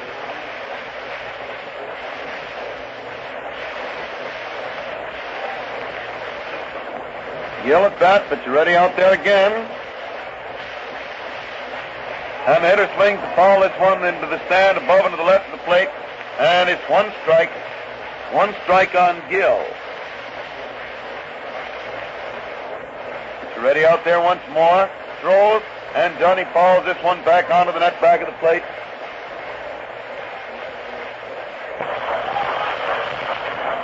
Right to the count with the pitcher waiting out there again. Johnny swings around to get his sign. Throws. And it's a ball that gets away from Sewell, bounds out to the right, but not far enough to let the runner advance. And so it's 1-2 still, strike.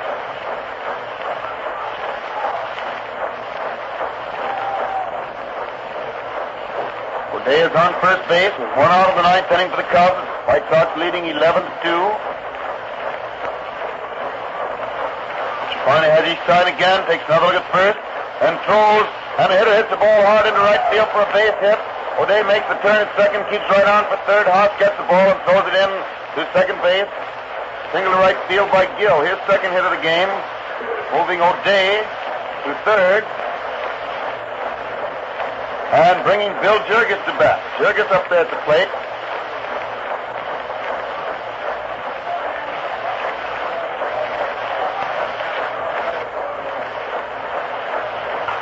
Jurgis a line foul into the spot seat down just beyond the Cub dugout back of first base. Apparently everybody got out of the way of it, but boy, that ball went in there like a bullet. And it's 1 strike.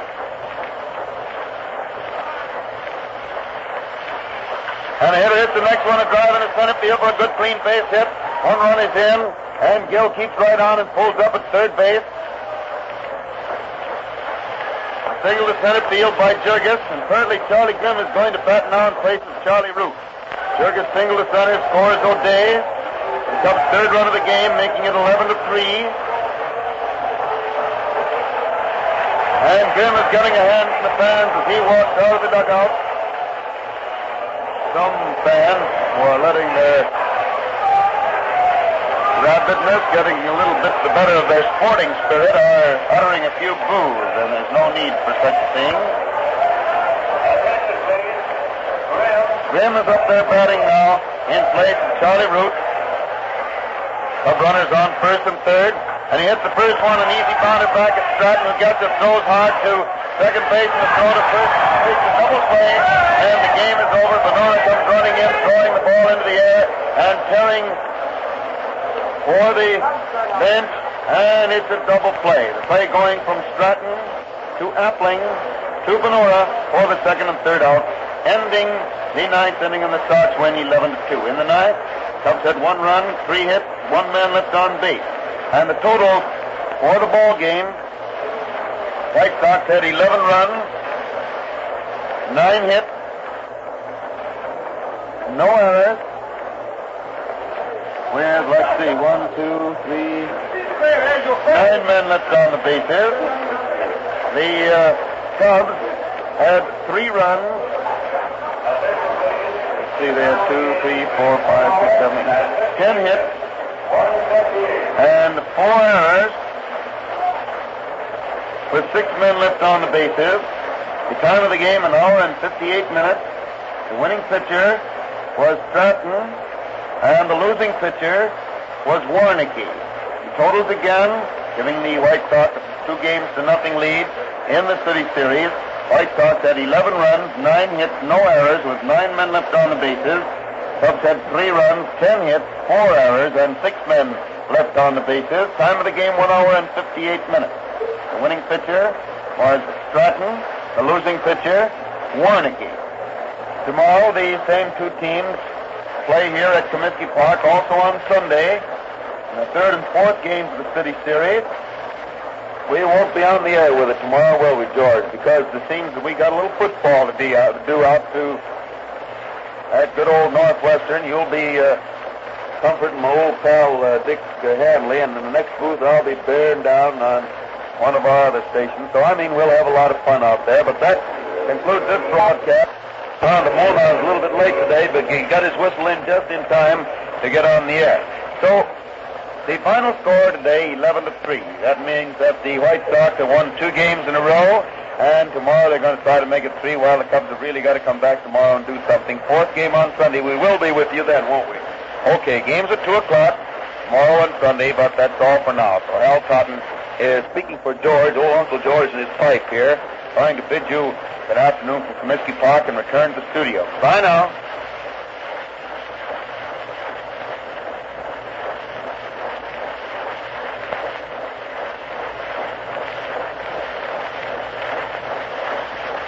WCFL in Chicago. Men, you'll save money by...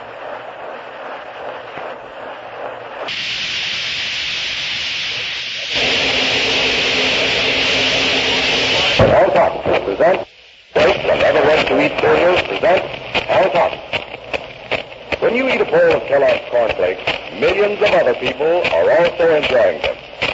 The Kellogg Company of Battle Creek, Michigan, buy only the best of ingredients.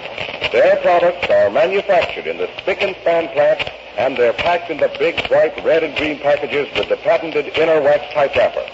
Made fresh and kept fresh. Kellogg's cornflakes have that Kellogg flavor, which has been famous since 1906, the year that the original cornflakes were introduced. They're toasted to a crispness that lasts. Try Kellogg's cornflakes for breakfast tomorrow. They are especially good with some preserved fruit or honey, and they're fine for that after-school lunch for the children. But when you go to your grocer's, always be sure. Never say cornflakes. Say Kellogg's. And now, here's Hal Totten. Good evening, ladies and gentlemen. Well, tonight's the night the American Leaguers say, I told you so. All you American League fans get busy and chortle. Because it was an American League day all the way down the line. Them there Yankees evened up the series with the Giants, and if there was any doubt about their evening it up, well, the score was 18-4. Of course, the last 6 of those 8 runs were made in the 9th inning, but they were made. The Yankees had 18 runs, 17 hits, and no errors.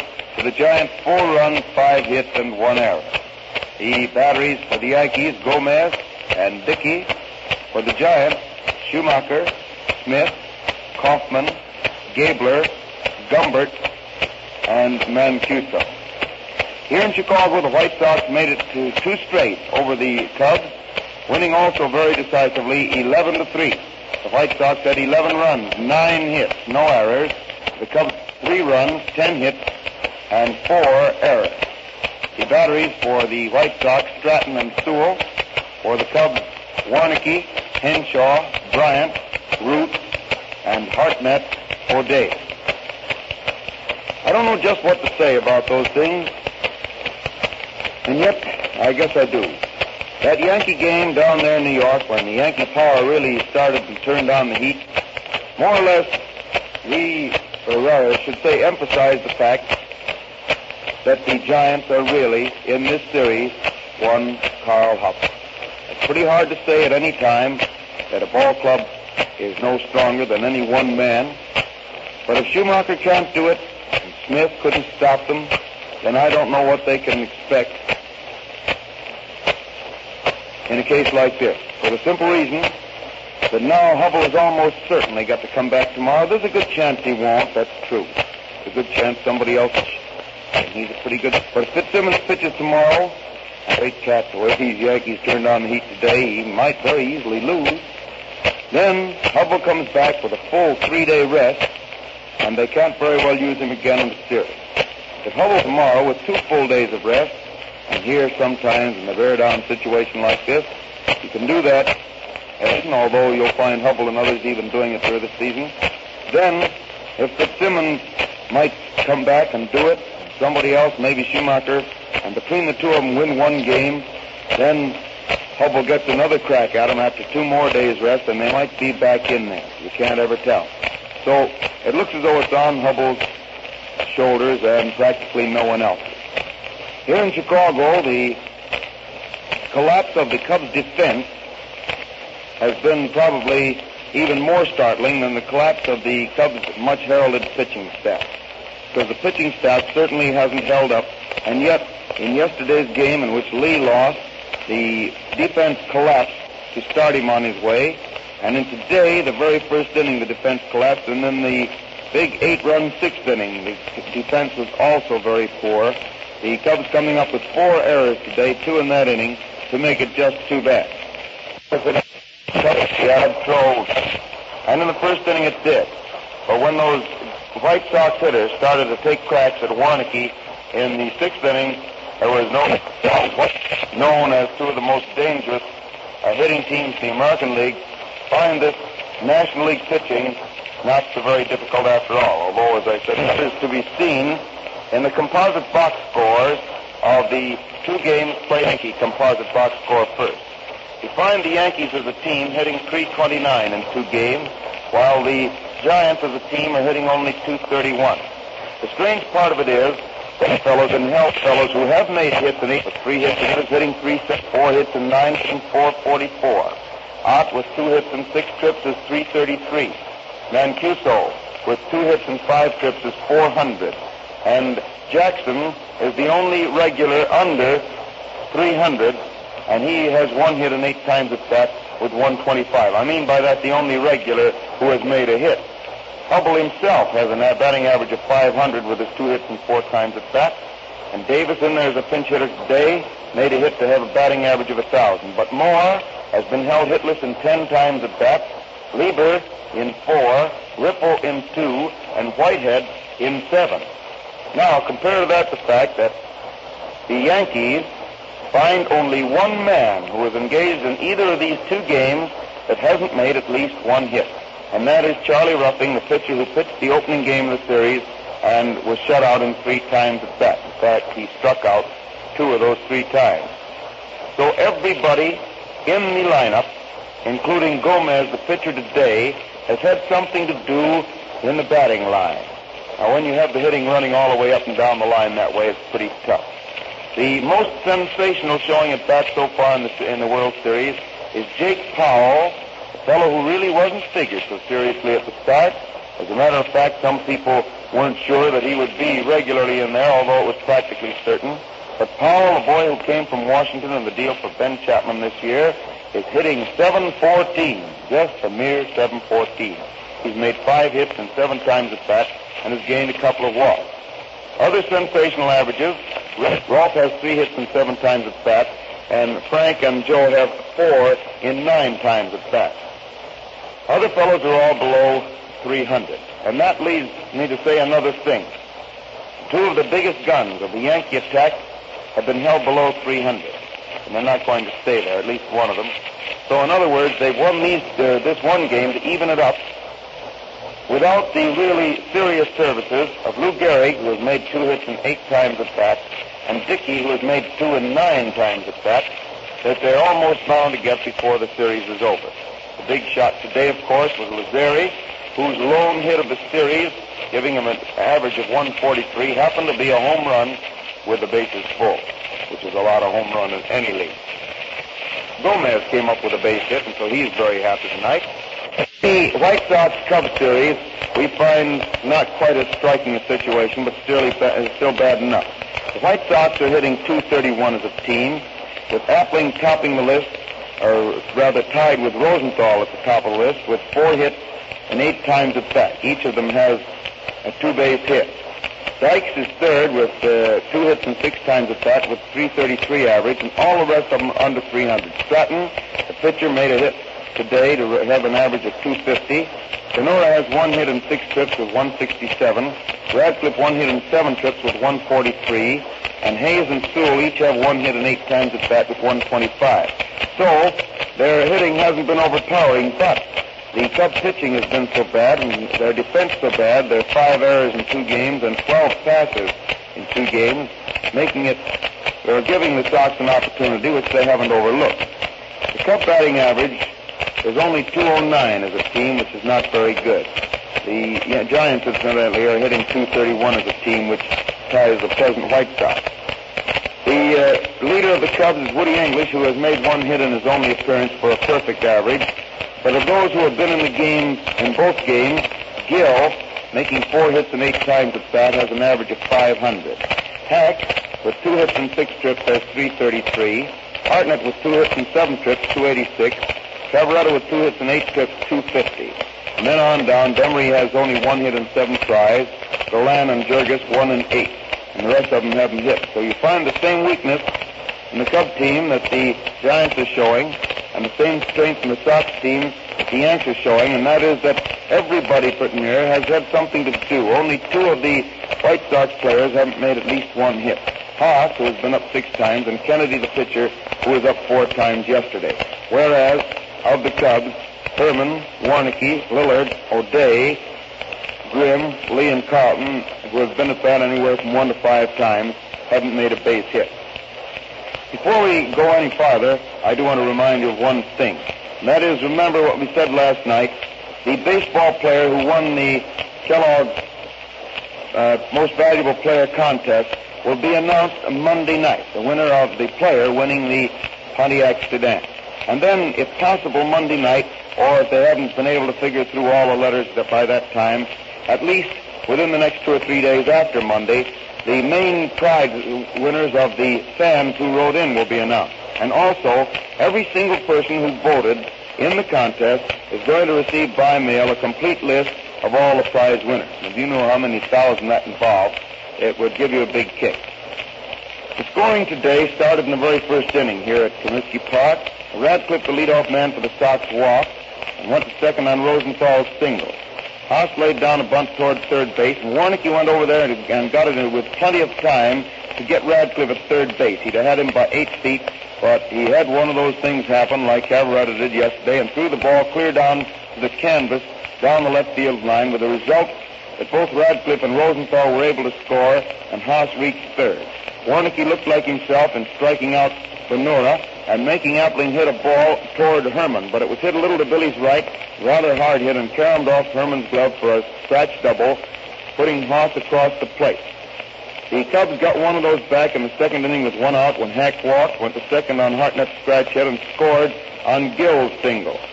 The big blow-up, however, came in the 6th inning, and after pitching great ball, allowing only 1 hit after the first inning, and that coming in the 5th, why, Warneke really was tagged, and tagged plenty. Benura opened the inning with a resounding single to center. Appling single to right, putting Benura on second. Hayes sacrificed the boys along. Dykes was purposely passed, filling the bases. Sewell single to center, as he so often does in a clinch, scoring Benura and Appling to third. And then when the throw-in got away from Hack, Stratton went to second. After received one and play which much a hard hit ball. Ball got away from Cavaretta. And trying to throw to Phil at first to still get another run was the hot horses. New pitcher came in, and then Appling singled to draw to end that big run. 1 in the 8th. When second time an English step opened with a single, but was forced rather by O'Day, who was in there. O'Day went to third on Gill's single and scored on George's hit. That's all, though, and tomorrow they play the third game of the series. But, Fort, you got something to say? You know, people often say the way to jollity and value is to look forward. We invite you to and just things as a patented feature that makes it strong outside carton. Just a zip of your thumb and presto up pops the lid. Inside, wrapping to protect the flavor and freshness of the flakes. The wax tights are found only on Kellogg products. Open that. Then notice how uniform those delicious toasted flakes, how perfect each one is, how wonderfully fresh and good they smell. Things perhaps, but they mean careful manufacturing and hot. The next time you buy corn flakes, get Kellogg and discover. Kellogg presents Hal Totten with his inside story on baseball each day at this time except Sunday. The National Broadcasting Company, WENR, the voice of service in Chicago. At this time, we leave the air in favor of WLS.